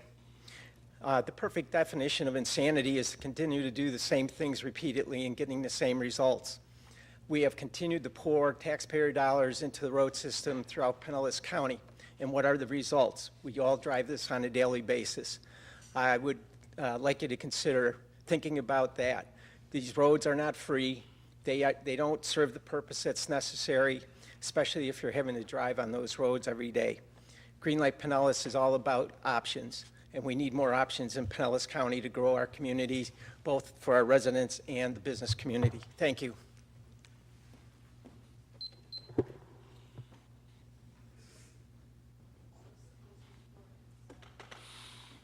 Good evening. My name is Marcus Harrison. I'm actually a resident of unincorporated area in Palm Harbor, but I am supporting the Greenlight the no tax for tracks, and I wanted to bring a couple of things. I think Barb did a great job, but I would think the commissioners, should consider, one, what you're paying for. The options that are available is, when we're talking about transportation, I don't think anybody in the county recognize or disputes the fact that we need better transportation. We need more alternatives. But this rail option is not really a viable alternative. If we're looking to try to grow businesses, then we should be having commuter buses. In other words, dedicated buses from the businesses, taking them to park and ride areas. We don't need a bus running all day long to target businesses. We have 10 years from now, when this rail is going to be built, what kind of cars are going to be on the road? Look at your smartphones. 10 years ago, would you have imagined what your smartphone could do as it is what you're able to do now? 10 years from now, we'll have cars driving themselves, which will eliminate, with an intelligent traffic systems, you're going to be eliminating a lot of issues with your current traffic, your traffic flow patterns. So the vision of what the future can be needs to be really looked at. I would also challenge, like with the smart buses that are being spent, is that yes, that's a green initiative to try to reduce carbon emissions, but I would challenge that the PSTA is sort of doing it backwards. We need to promote more ridership, provide more services and lanes and buses where we need and get the ridership, target it with the businesses, and use the existing buses that you have. The more ridership you'll have, you get the cars off. The money we're spending on empty buses, getting these smart buses and not having them full, is not benefiting anybody. What we really need to do is make sure advertising, promote our rides, offer them for free if that needs to be, or we could probably eliminate a lot of this service and have dedicated taxi service going door to door. With our unincorporated, with our population, almost a third of it is retirees. How many are going to walk 2 blocks, 3 blocks to get to a bus stop or whatever the case may be? So I don't think the options that are being presented represent everything that was available out there. I think it was very targeted. The initial study that was done, the alternative analysis had 3 items in it. Had your intelligent traffic system, had your dedicated bus route, bus rapid transit, and then it had the rail. The bus rapid transit and the rail components were identical in what they showed up there. The only difference is, instead of an electrified rail, you're going to have a dedicated bus, which if it fails, you can move it and use it somewhere else. With the rail, you can't. Thank you.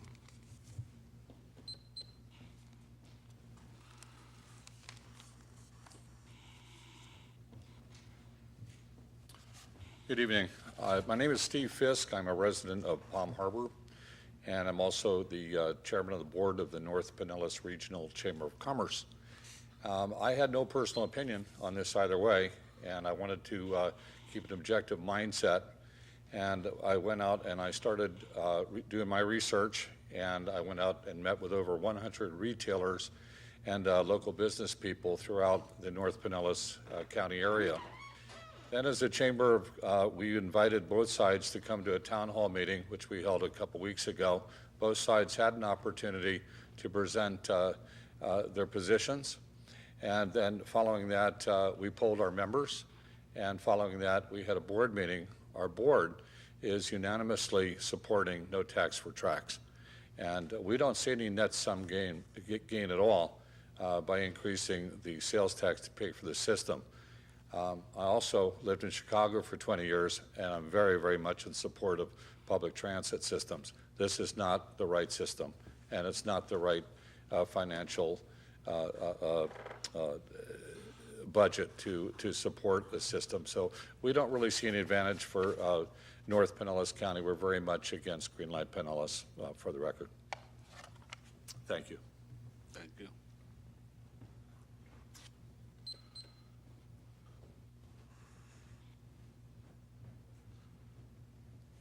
Hi, my name is Debbie Cobb, and I am with the Suncoast Primate Sanctuary, which is an unincorporated Pinellas County.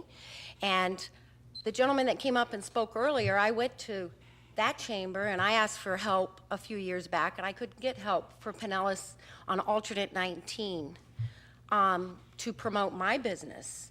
I'm also in the North Pinellas Regional Chamber of Commerce, and we have 200 businesses that not only are for Tarpon Springs, Palm Harbor, but it connects all the surrounding areas.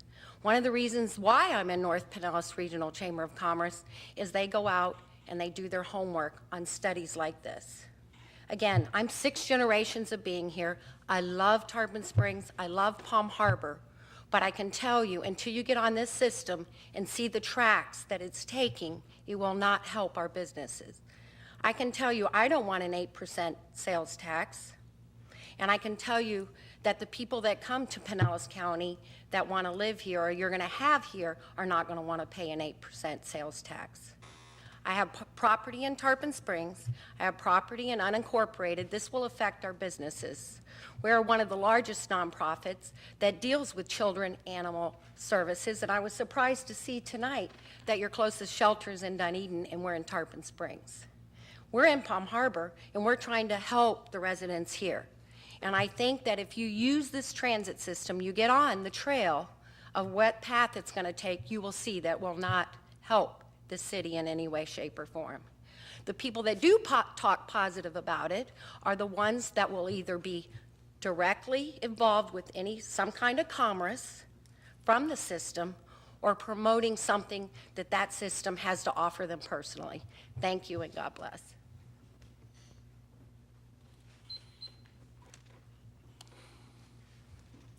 Anybody else that would like to comment, if you could just kind of come closer, if you would, that we can expedite this and not have it whereas I know some like to be the last person, so you can sit close and still be the last person.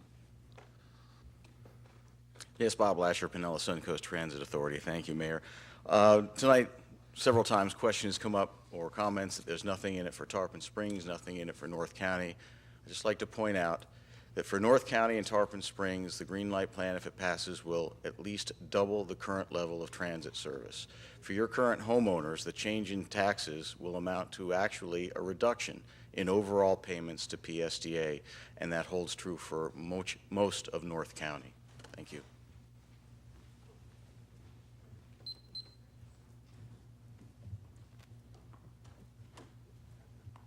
My name is Betsy Burgess. I live in St. Petersburg now. I grew up in St. Pete. I'm a native of Pinellas County. And I'm here tonight as a member, a volunteer for No Tax for Tracks. And I just want to share with you that, you know, my husband and I are very much involved in this group because of fundamentally one thing, and that is that we feel that it's really so unfair to the people of Pinellas County to lay this burden on them when there are so many other burdens that they're going through. We're talking about, you know, we say another penny, but literally we're talking hundreds of millions of dollars coming out of our economy, small businesses.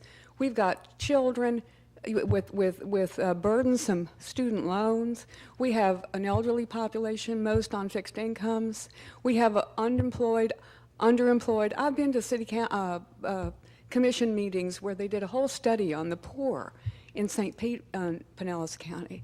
And it's staggering. And I don't see the merit of this whole plan and putting this on the poor and the middle class. I just don't understand it. And that's what really brought and motivated my husband and I to be a participant in this. And one other thing that didn't come up tonight, and that is that it wasn't brought up, that there is a new connector that the governor has announced that will allow the Gateway Connector, the new toll road, that did not appear in Mike's presentation as part of the grid, and we didn't talk about it.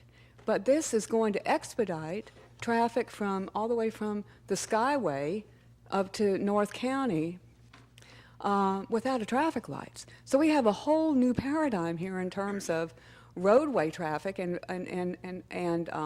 expediting traffic. And that is projected to begin completion long before any rail would be. So I ask you to consider that, consider your constituents here in Tarpon Springs and what this would bring to them.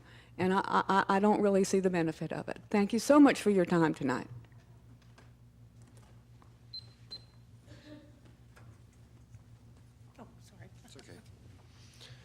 Peter Lax, 514 Ashland Avenue. I thought it was a pretty factual presentation that some myths were blown apart.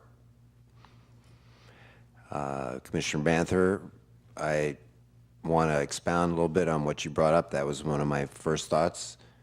You as commissioners, your first responsibility, in a sense, is to Tarpon Springs, and you know what the penny for Pinellas has done for us here. 2017 is 3 years away. You know what's going to happen if the green light for Pinellas passes. 8%, 3 years from now, they can't get rid of this because there's no sunset. We're going to lose penny for Pinellas. Forget road projects, all these things that we've done over the years. Forget it. Secondly, I want to blow another myth up that wasn't up there that this gentleman brought forth, but is a myth. They say, you know, they've talked about how, well, we're going to get the tourists to pay some of this. They'll pay sales tax. Well, if we only have 25 to 30% of the tourists paying it, 70% of the residents are going to be paying it. And now the point I'm going to mythicize is you said, well, you won't have to be paying that portion of the PSTA property tax. Well, however, here's the flip, and here's where the residential and other people get screwed. Because even people filing a 1040EZ can put on their real estate taxes to deduct. You try to tell the IRS you want to deduct sales tax. So, right off the bat, you may pay $100, in fact, it's not even that much. If you really looked at your bill, the PSTA thing is probably $20, $40. Swap that, what are you going to pay in sales tax each year? 100 and something maybe, 120, depends on what you buy. No deduction there. Now, say about commercial. Hey, I'll be honest, my mom has some properties we rent. I deduct that tax off. I lose that deduction. I'm still paying the same amounts of other things, and I ain't going to get no sales tax deduction off of that. So as a business, there may be an incentive to want to keep that deduction. So the myth that you're going to save money on your taxes is false, because you can get money back or get credit back for real estate taxes, but you're not for what you're going to pay in sales taxes. Lastly, we've talked about this for years, how trying to get people maybe to find ways to get out to Howard Park, and we've talked about trolleys, about rotating through the city. PST has not responded to us in that regard at all. All we have basically is 66 and 19. And I've had to ride 66. And I'll tell you what, you miss the bus, you got to wait another hour. So if they can reevaluate where the ridership is and reallocate buses to where they need it, and we can expand service, I think we would be better off than trying to force a light rail, because this is not the Disneyland monorail that we envisioned, where it'd be above US 19, where you just get on and zoom, you're down the road. It'll be inconvenient. Every 16 stops, whoa, here we go, stop again, stop again. Just another thought. Thank you. My name's Keith Gay. There's 2 points that I want to bring up about taxes. Sales tax never goes down. It goes up and stays there until it's raised again. Doesn't it? Can anybody deny that? Ad valorem taxes can go up, down as needed. So why the swap? It's not there. It's no gain to the people. How many of y'all believe that? How many of y'all are going to ride the train, the bus? And that's to ask everybody. Are you going to give up your cars? So what is it going to gain if it doesn't do that? If it doesn't clear the roads What gain is it? Money gain for somebody. Thank you.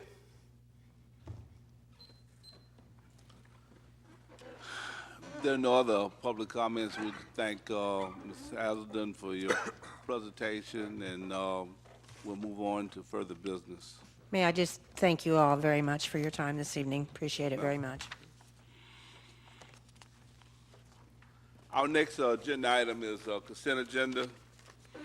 Minutes, June 17, 2014, regular session, satisfactory release of liens, attorney fees, trash bets, Dano LLP invoice number 45795, Thompson Sizemore Gonzalez Hearing LLP invoice number 75998, and invoice 76078. Renew file number 110049-B-TK Electric Motor and Pump Repair Services. 8 is increased file number 140014-N-DM Single Source Purchase of Chemicals, Odor Control Chemicals. Any item anyone would like to pull? Any public comments on any of these items? Chair will entertain a motion. Move approval. Second. Roll call. Commissioner Sieber, Yes. Commissioner Banther? Yes. Commissioner Terrapini? Yes. Vice Mayor Larson? Yes. Mayor Archie? Yes. Next, we have special consent item number 9, award file number 140089-C-JJ, lighting sponge docks through the U.S. Communities Purchasing Alliance Master Agreement number MA-IS-1230-234. Yes. This is the stage that we talked about for our revised sponge docks project. This was the most important because this is the time-sensitive issue. And thanks to the cooperation of all the citizens involved, very productive citizens meetings, the help of Kathy Monahan, Tina Bucavalis, and the staff, including Jay Jackus and everybody else, in pretty much record time, although I would like to have been a little sooner, but to get it to you today as it is pretty astonishing, and to get you a good product and some lights. Their main things we wanted to accomplish with these lights is we wanted the more nautical look than the look you see down there now. We wanted to make sure they were energy efficient, which required the ability for the LED bulbs, which we ran into some problems with some designs that may have been closer to the nautical look, but they did not have that capabilities, so they were limited.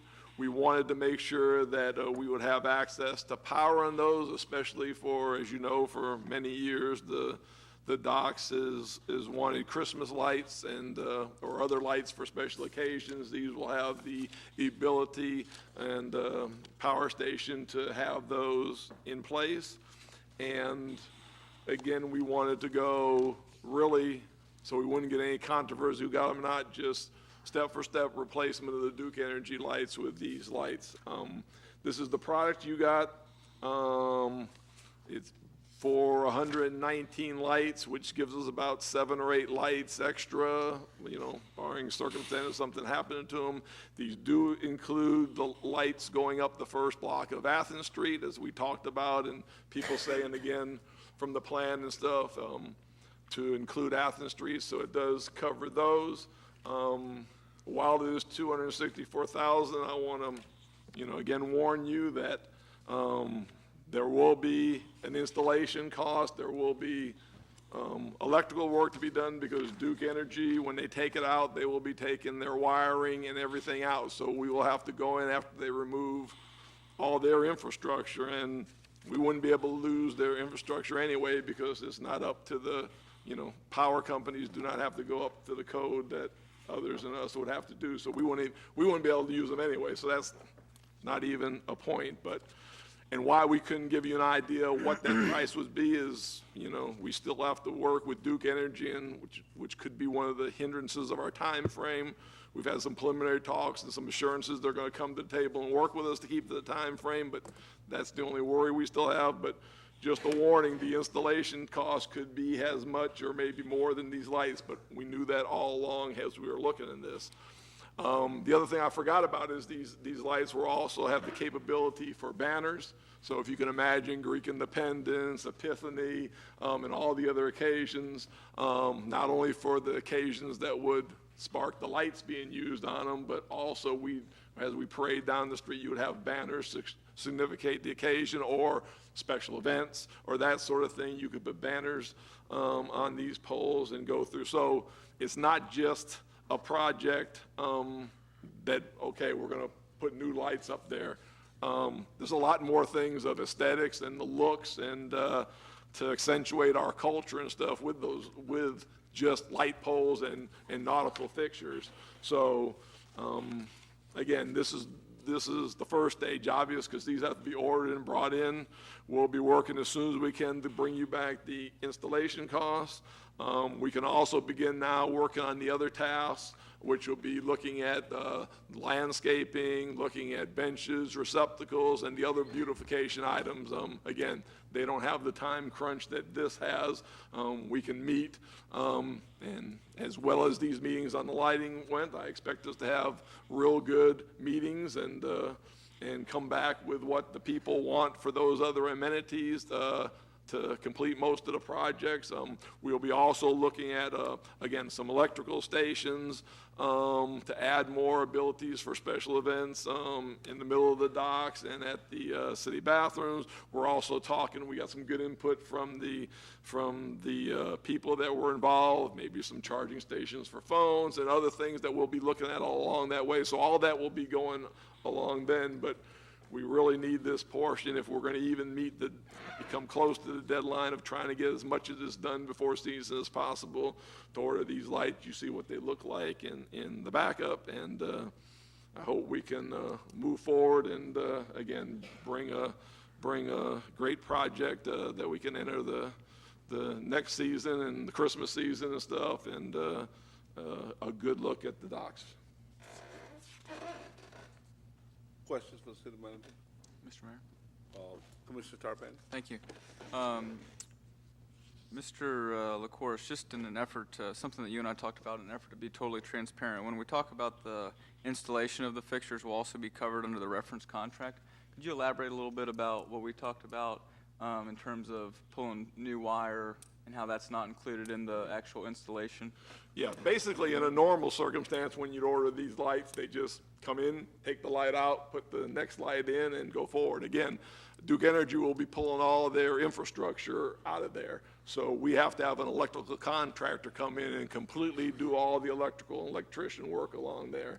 And again, it's, we couldn't use it, so it's not a thing where Duke Energy, they're, being however you want to put it. We learned, and something I didn't know, but they don't have to go to the same standards.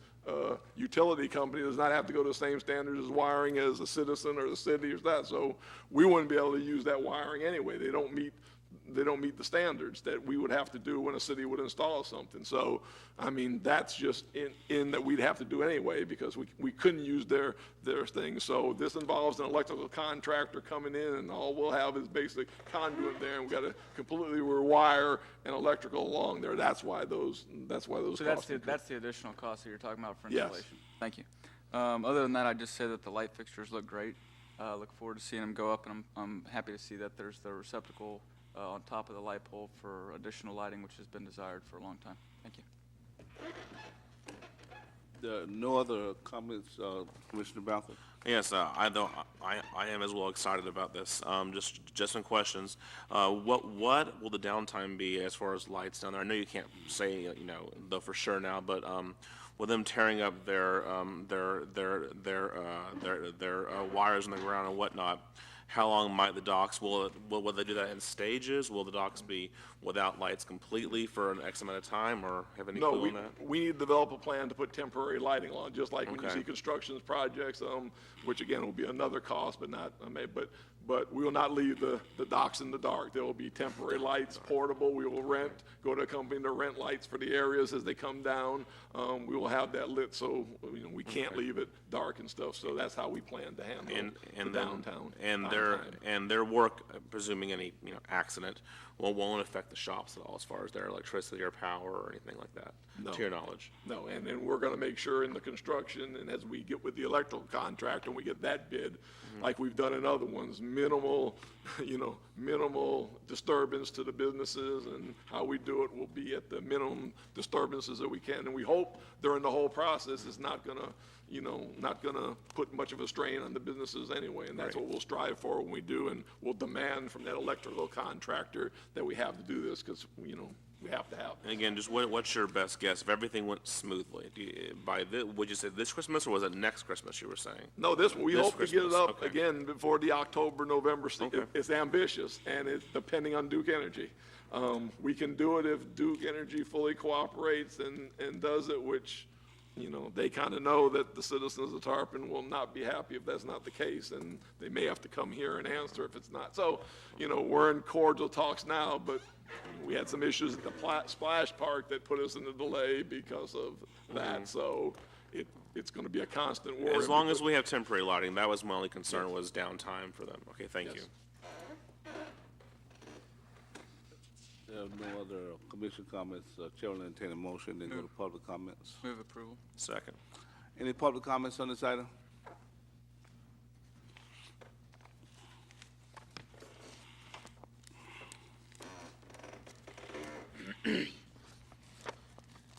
My name is Bonnie Davis. I live at 1003 Sunset Drive, Tarpon. Mr. LaCourse, how much is this lovely project supposed to be costing? The lighting that they're approving tonight is $264,381. For 119 lights. Is that what you're saying? Yes. That's over $1,000 a light. More than over 1,000. While you're different in doing on the sponge docks with lights, when does Martin Luther King get their lights fixed or replaced that are out? Like the 10 lights that are missing or out. When do those lights get fixed? Or is that not a priority? If you got more questions, you take your time for questions. I'll answer them. I'm asking, it's costing us over $1,000 a light on the sponge docks for us to be paying for, because I'm taking it that Duke Energy was paying for the lights that are sitting there right now on the sponge docks. Mark, explain how they're being paid for her. I mean, that's Yes. it, is, This so is- Duke Energy is paying for the lights that are there on sponge docks right now, the ones that are No, dome. we are paying for them. But you're saying that because now you're changing those lights, Duke Energy is telling you you can't use the wires that are there, you have to get an electrician, you have to change all these lights, all for the fact of making it the same as all the rest of the lights in Tarpon, or different? I No, mean, the ma'am, this- fact is that, again, we're dealing with the sponge docks. We're fixing up the sponge docks. The sponge docks are, I mean, you want to change the roads, you want to change the lights, they're fine. They've only been changed in the last 3 years, whereas we have other areas in Tarpon Springs that have lights that aren't working, have been taken down, and, I mean, the fact that on the trail you took lights out and didn't replace them. Martin Luther King has lights that were there and not there. But we'll deal with sponge docks that have lights that are working fine, because during the summer, all of your businesses close at 9 o'clock. So in the summertime, you don't need the lights. You only need them in the winter, and the businesses only stay open until 9 o'clock. I mean, the fact is that when do you start putting all this money that you're getting into other areas of Tarpon Springs? When does that happen? Or does it ever happen? Can you answer that? Any of you? Well, When you finish with your 4 minutes. What I'll do is that you have 4 minutes. Just I've say lived here whatever. for 27 years. Yes, And ma'am, for but you only have 27 4 years, minutes down here all to- we to do talk. is fix up the docks and Main Street. That's the only two areas that we fix. We don't fix any other areas in Tarpon Springs. Yes, ma'am. Thank you. And for me, I appreciate people comments and you, excuse me, ma'am, if you would do me a favor like I did you one. I respected you while you was there. If you would respect me while I'm talking, that's all I ask. Ma'am, I have not asked you a question. And what I'm saying is that there is a plan to replace the lights that's on Martin Luther King, okay? When a person comes here and asks a question, it's a courtesy to try to answer that question. But if anyone thinks that the only place in town that gets any work on is the sponge docks in downtown, I don't think any of us will be sitting up here.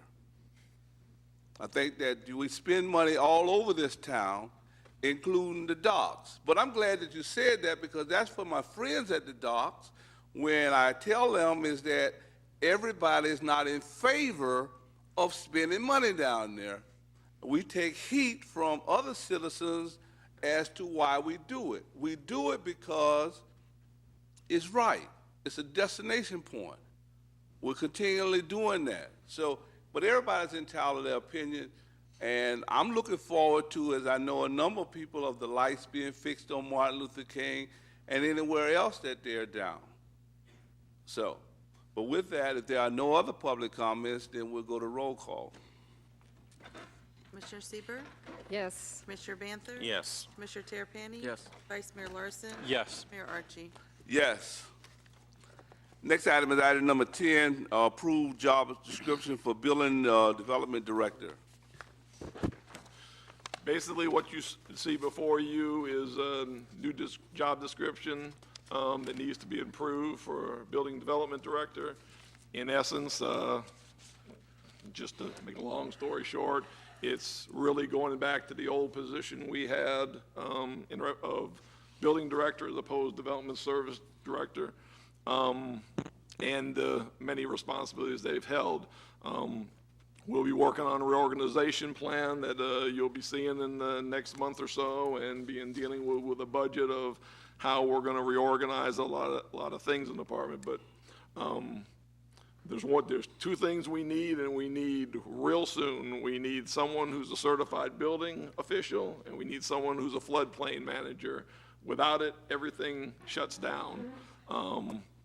We are working on, the city attorney and myself, a contract to get some assistance from Pasco County. We're getting to the final stages, hopefully, of that deal, and then it'll be brought back forward as in the very near future, temporary, but they don't want to assume those functions for us for a very long time. So we have plenty of time to talk and hear your input on where it goes in the organization, how we reorganize, and you'll have full input obviously on that. But I need to get this advertisement out, and I need to get somebody who has those two capabilities to avoid the threat of everything involved in the permit being shut down. So I hope to advertise tomorrow this position and start to bring somebody in there so we can assume back from assuming Pasco County and the agreement goes through, and they're going to help us temporarily while we do that and have those capabilities there. What's the time frame you're looking at for his reorganization? Probably you'll probably see it in the budget, probably within the next month. We're going to bring that back to you and be combination in the budget and that at here to look at. And a lot of it does where duties and who answers to who and that sort of thing. And it's going to be pretty total switching around. My vision now is that this new building director will assume supervision of just the building team that you have said, the inspectors and that sort of thing. And again, as we look at where the rest of it may go, there may be some changes in there, but it'll not be somebody who has, 4 or 5 different departments answering to them. Questions for Mr. LaCourse? Mr. Malcolm? I just want to point out, as I've said before, and we'll address in the budget workshops, that when hiring this person or anybody else for that department, or we reorg it, that we do it in the context of how they're going to communicate with citizens, and that it is a customer service focused department. And I really think we need to maybe look at who is on the front line when people come in and they apply for permits or have questions about zoning, because between that and the clerk's office, that's the first face of City Hall, and sometimes the only face of City Hall. So these aren't just backroom people that just need to be smart at their job. These are people that I think have to have customer service mindset as well. So when you're interviewing them or hiring them, and we discuss this more during the workshops, that we keep that in mind, that essentially these are the first faces of the city, and that we have the right people in the right jobs. Absolutely. Commissioner Tarpon? Thank you. When looking at the essential function of this position, some of the things that stick out in my mind when we look at the qualifications and what we're requiring of this person, and part of what they do is they oversee, direct, supervise the administration of city construction projects. We bounce it down to section 1.4, makes code interpretation, building code enforcement interpretation, and plan review. So my point with reading that is, I feel like under licensure, this person we should look for qualifications that detail somewhat of like a engineer or a civil engineer. For me, we're at a pretty big transition right now, and this is an opportunity for us to really hire a good person who can really help us in the future with, including city projects or projects from the private sector. And I think that if you have a person who has experience or licensure as an engineer, civil engineer, whatever the case may be, I feel like that's a huge asset to us. I understand that may be a hard person to find, as talking with Mr. LaCourse, but I'm the type of guy that I'd rather do it right the first time. So for me, I'd like to make a motion to approve it, this job description, but also to add under licensure some language detailing civil engineer. I'll second with his. I just want to say, this job and this type of job and the building official around these type of people who hold these in all the cities do not have that. And I've already been told I'm going to have a difficult time filling the position anyway, because these people are few and far in between. You may eliminate any possibility for me to have the job. It can be something preferred.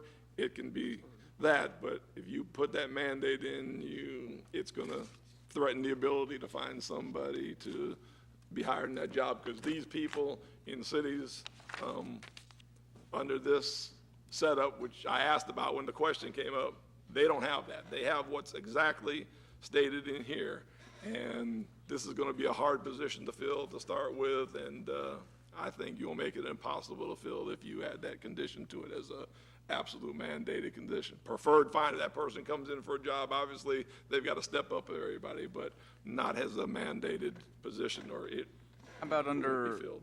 under skills, maybe we could insert something there. I mean, again, if you read the skills, developing and maintaining effective interpersonal relations, oral communication, but there doesn't say anything in relation to reading building plans. I mean, to me, it's just something that is pretty important. I'd like to see it preferred somewhere if we can do that, Mr. LaCourse. I think that would be a true benefit to the position. Yeah, preferred experience, that's the whole key, because you put it as a mandated one, and then there's nobody we could settle on time as the preferred one, then that gives them the step up. Is there somewhere in here that you would put that? To where we're actually advertising Experience. Yeah, probably under experience. that? Okay. Just preferred but not ignored is kind of maybe bolded or something. I'll second that motion again with under the preferred. I have a question under essential functions, under 1.5. Was the former position also involved with permitting? Because I know that that's a very necessary, function that we seem to lag behind, and business owners seem to complain mostly about. So I just question Yes.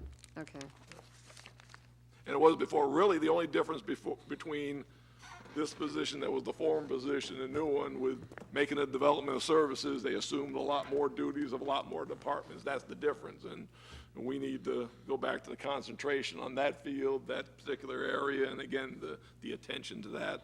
And with the staff we've got in the other departments to do that and who we'd hope to bring in, then I think, we can do that and it'll work good.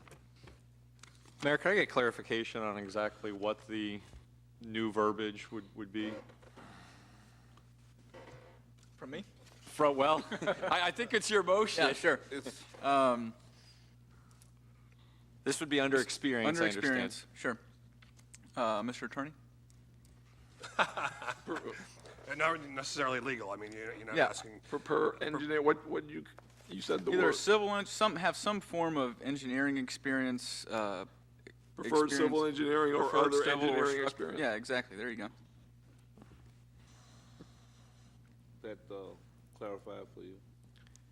So under experience, we're going to say preferred civil. Structural engineering experience. Okay. And I think that just gives them a leg up. One of the things is that as we continue to look at this, and we talked about certified floodplain manager, this just says must become, and we need one now. So hopefully as we're interviewing, that's taken in consideration that's quote-unquote requirement, or we still will be lacking or contracting out, so. And I believe like the other one, there is a provisional where you've got so much time to get those, when you have that, like with the certified building inspector. So yes, that'll be a part of the hiring and stuff, that they can become rather fast. And again, with a lot of experience, it's just if you got that experience there, you can get that rather easy. It'd be nice if they had it when they come in, but most of the time I understand that you can get that if you hire the right person with experience, and obviously that's one of the things we have to look for because we have to have one. All right. Any public comments on this item?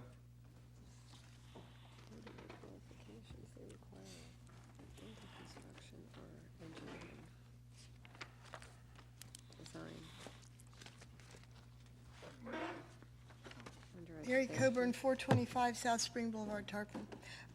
My concern is conceding the issue of engineering experience. I think it's pretty important, and my question is, do we have an engineer that can seal on staff in the city right now? Do we have any engineers on staff? We hire a firm that does that for us, yes. Okay, but you don't have anybody that's available in the building that is an engineer, that can oversee projects. You have to farm it out, basically. Yes. And it's legally required to have an engineer, and that's why we have to have that on staff, correct? Yes. So in my view, we would solve two problems by making this person an engineer. And I think Tarpon, it's a small town, but we have $1 million projects that come through here, and now we're going to have the water treatment plant. You really need somebody that has the education and the experience that can look for the problems and see the problems. If the person doesn't have that, problems can happen because there's no insight. So I think we're conceding a point. I understand Mr. LaCourse's problem. So I think there's a way to solve it. We haven't even tried to get feedback yet to see if we can get engineers. Maybe you can put a time limit to see how he's doing as far as getting engineers apply for this position. And if it does look like it's ridiculously difficult, then you can adjust your criterion. But I think it would be a good plus for the city to have an engineer in this position. And I hate to concede it right off the bat. So I just urge y'all to consider that. Thank you.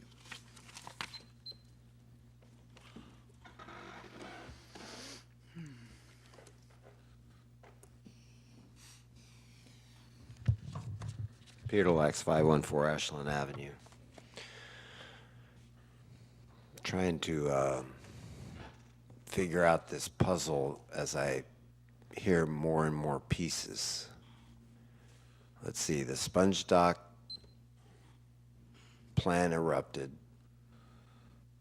Supposedly, I guess there was an email, Joey gets let off. Then a few weeks later, the commission does some kind of labor agreement to allow Joey the permission to resign, to pay him off to resign, and he was going to stay on signing stuff till you could find somebody to do it. Now I'm hearing Pasco County. Why not Pinellas? I mean, not to disparage Pasco, but we're in Pinellas. I would think if we have to have permits or things being done, and then I'm hearing, well, we're going to have to reorganize the departments, which maybe that's a good thing because Mr. Joey had too much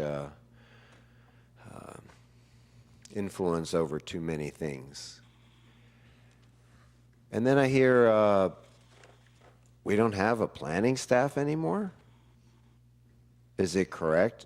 Rodney and Renee are no longer employed in the city?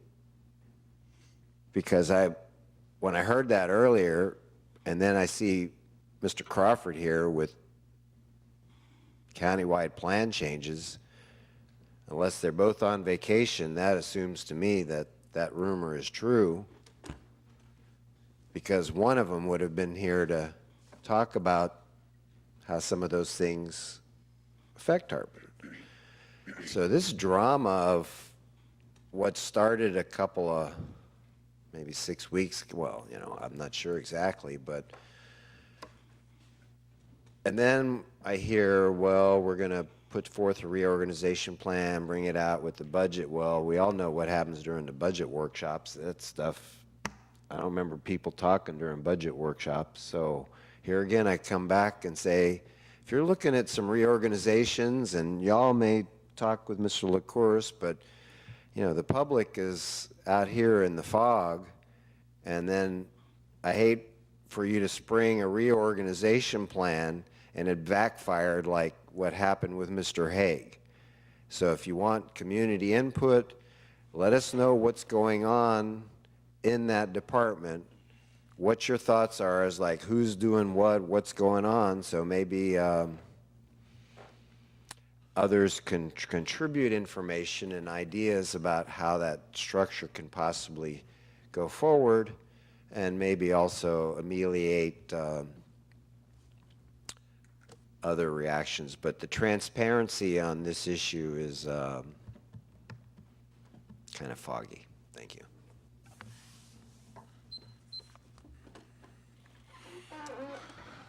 There are no other public comments. Let me just say one thing, and I want to make sure this is understand fully. And my responsibility is running the day-to-day operations of the city, and I do my homework.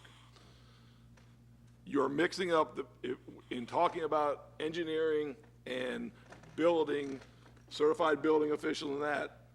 I will defy you, and you can come to me within the next week.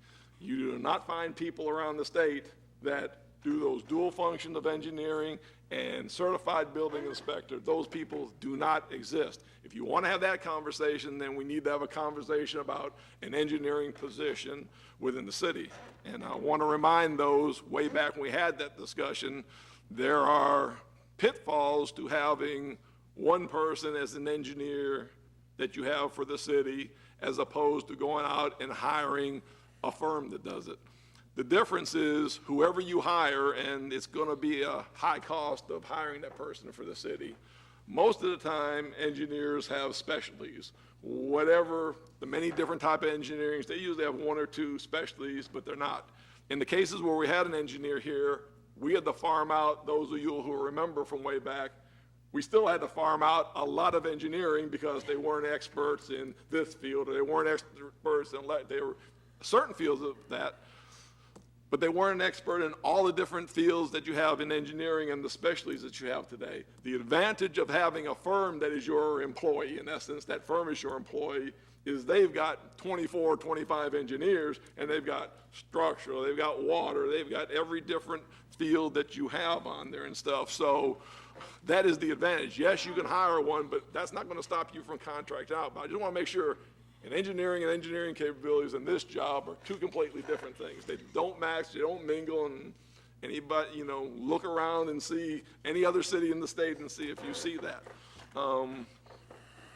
So I just want to make that sure. I want to make sure with the water plant issue and stuff, Bob Robertson is an engineer. Our person on staff, Bob Robertson, is an engineer who we hired especially because of the water plant. He's also expert in stormwater, so he works and does a lot of our stormwater stuff. And when the water plant gets finished, we'll have his engineering capabilities on a lot of his expertise. Stormwater will not have to go out for those services, but right now he's got a pretty full plate, and you've seen all the work that he's done in the time we were building up to getting to the water plant, all the stormwater projects and all the engineering things he worked on.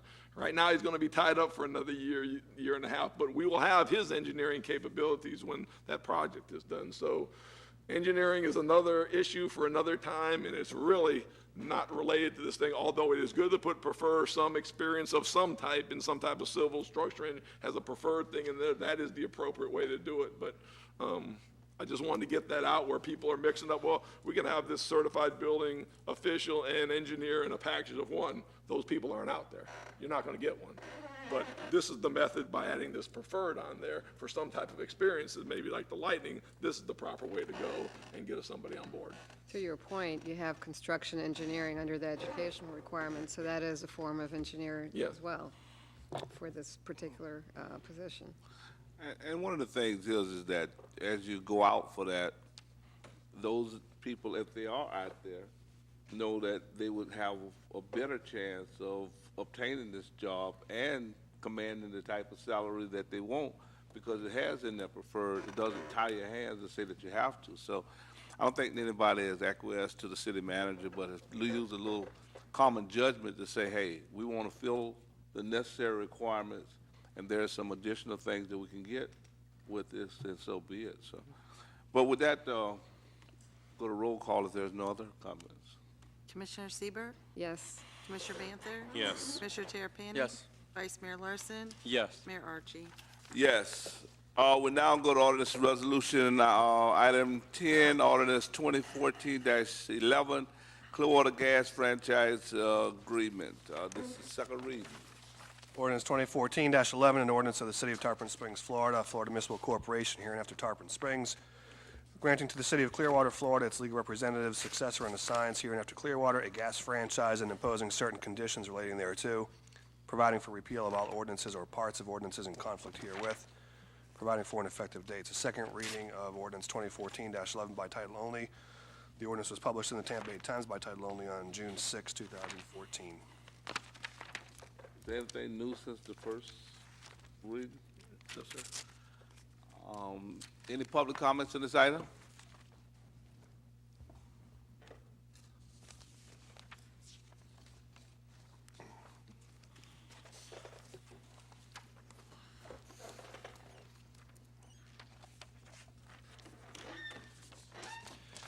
Pier Deluxe 514 Ashland Avenue. The only thing I'm going to say is what I basically said last time, page 9. You are cutting off a significant revenue source. Gross receipts for the purposes of commuting such franchise fee include all revenues less than collected accounts, et cetera, et cetera, et cetera, till you get down to the lower section of that lower paragraph. Says, provided further, gross receipts shall not include monies for gas service to an industrial customer engaged in manufacturing or processing activities which create or change raw or unfinished materials into another form or product, and who consumes the gas in such activities, including but not limited to activities such as laundry and dry cleaning plants, cold storage plants. Hey, Cox wanted to expand their seafood place. Would that not be part of their thing, a cold storage plant? Steam laundries, machine shops, rebuilders of airplanes and airplane engines, mines, fruit, meat and vegetable packing and pre-cooling plants, quarries, railroad shops, water and sewer treatment plants, sewer lift station, agricultural pumps, or any company whose standard industrial code is classified, et cetera, et cetera, et cetera. The move is on to using gas more. We know that. we have an industrial area we're trying to sell there. We've got Stauffer, that property out there that, you know, we want to get somebody out there doing something with it. If you get some big industrial or somebody wants to manufacture things out there, they're going to want to use either solar or natural gas. Probably natural gas, they probably can hook up to the line that Duke Power Plant hooks up to for a small minimal amount. And you're going to lose all that money. So to hear the attorney say nothing's different doesn't surprise me. What does surprise me as a board, you didn't direct the attorney to re-engage negotiations or direct the city manager and the attorney to re-engage negotiations to make this, because these don't have to be boilerplate standard contracts. These are agreements. What we agree with and they agree with. If we don't agree with it, well, let's talk some more or find something. And there is room for agreement, because Mr. Bosky provided me a form here showing municipalities served by the Clearwater gas system, and franchise fees run from none to 5.5, 6, 5, 5, 5, 6, 4.5. And then the utility tax rates, some are none, some are 10, some are 9, some are 6. In fact, Seminole has a 6% residential and 9% commercial. So obviously, each customer can be treated in some ways differently. It doesn't have to be a standard boilerplate. You are the ones deciding this. So I don't know if you lost your chance, but, you know, if nothing else, could have done an extrapolation and had finance figure out what the additional revenues would be based on the growth of this areas using these types of products. And then you would have seen the money you would lose on this. Thank you.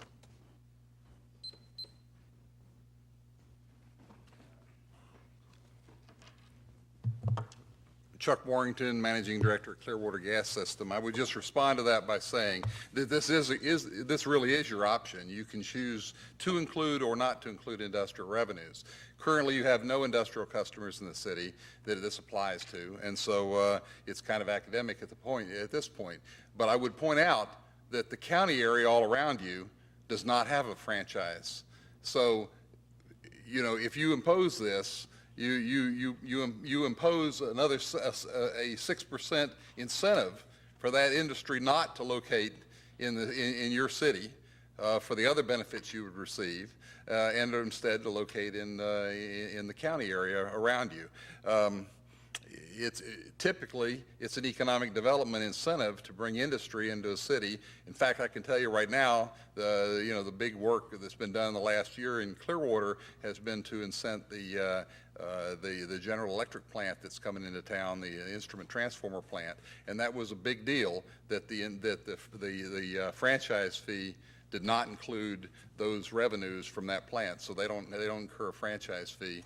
And in fact, then there was also an exemption of the utility tax worked out with the city for them. So I would say it's an economic development benefit not to apply franchise to industrial revenues, but it's your choice. Thank you.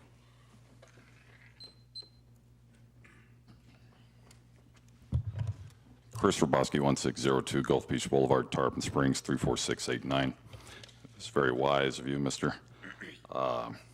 Vice Mayor, to ask for the previous franchise agreement to look at that information, but it would also be wise to look at every franchise agreement with this company before making a decision, with every municipality, to see what deals they got. You can also look at other gas companies and other municipalities throughout Florida and see what they got, so that you're not going into this thing blind. I wouldn't make a decision on this without having read what other cities have gotten from them or what other gas companies have agreed to. You know, it's like, just like I was talking about with Duke Energy. When we renegotiate that agreement, we have to know what every single customer, every single municipality is getting. What kind of deal did they get? Did they have a good attorney or a good negotiator that worked hard for the people in their city? don't make some decision based on what, like Mr. Delaco said, some boilerplate language. I mean, you want to see and compare apples to apples, city to city. Gas companies around the country, what are they doing? I mean, what's the hurry? Do some homework, do some research. Only takes time. Thank you. There are no other public comment. Chair will entertain a motion. Move for approval. Second. Roll call. Commissioner Sieber, Yes. Commissioner Banther, Yes. Commissioner Terrapini. Yes. Vice Mayor Larson. Yes. Mayor Archie. Yes. This concludes our agenda. Should I say acting chief? Come on, Let's see how many comments, Sergeant Miller. Attorney? Nothing, sir. City manager. Several things. We had a great opening of the splash park on Saturday. We've had extensive use since. Obviously, everybody's got to realize that the first 3 or 4 weeks of this novelty is going to be hectic and chaotic. And in fact, myself, Commissioner Banther, Commissioner Larg, we were all making notes there as we were looking, some signs that need to be made, some different things. And every day that it's been open, we've been jotting some procedures to do so. Obviously, it's a process that we're working on, looking about, evaluating, reading emails, reading Facebook every day. And again, the word has got out about this park all over. I stopped advertising several weeks before because I knew by the volume of calls that this was going to be, that I didn't need to do any advertising to have full houses at this thing. So we will be working out all the kinks, and over the next 3 to 4 weeks, we will be making changes. We will be putting signs. We will be having city workers, some recreation people who are on duty with other things, stopping by to greet the people, see if they're having fun, along with eyeballing any activities going on that may need change there. So again, all that's being evaluated. It's a great park. The word going around is tremendous. So it was really a success. Again, to remind everybody, on Friday, 10 to 2, we will be having our cookout for the residents at Craig Park, and of course, fireworks at night.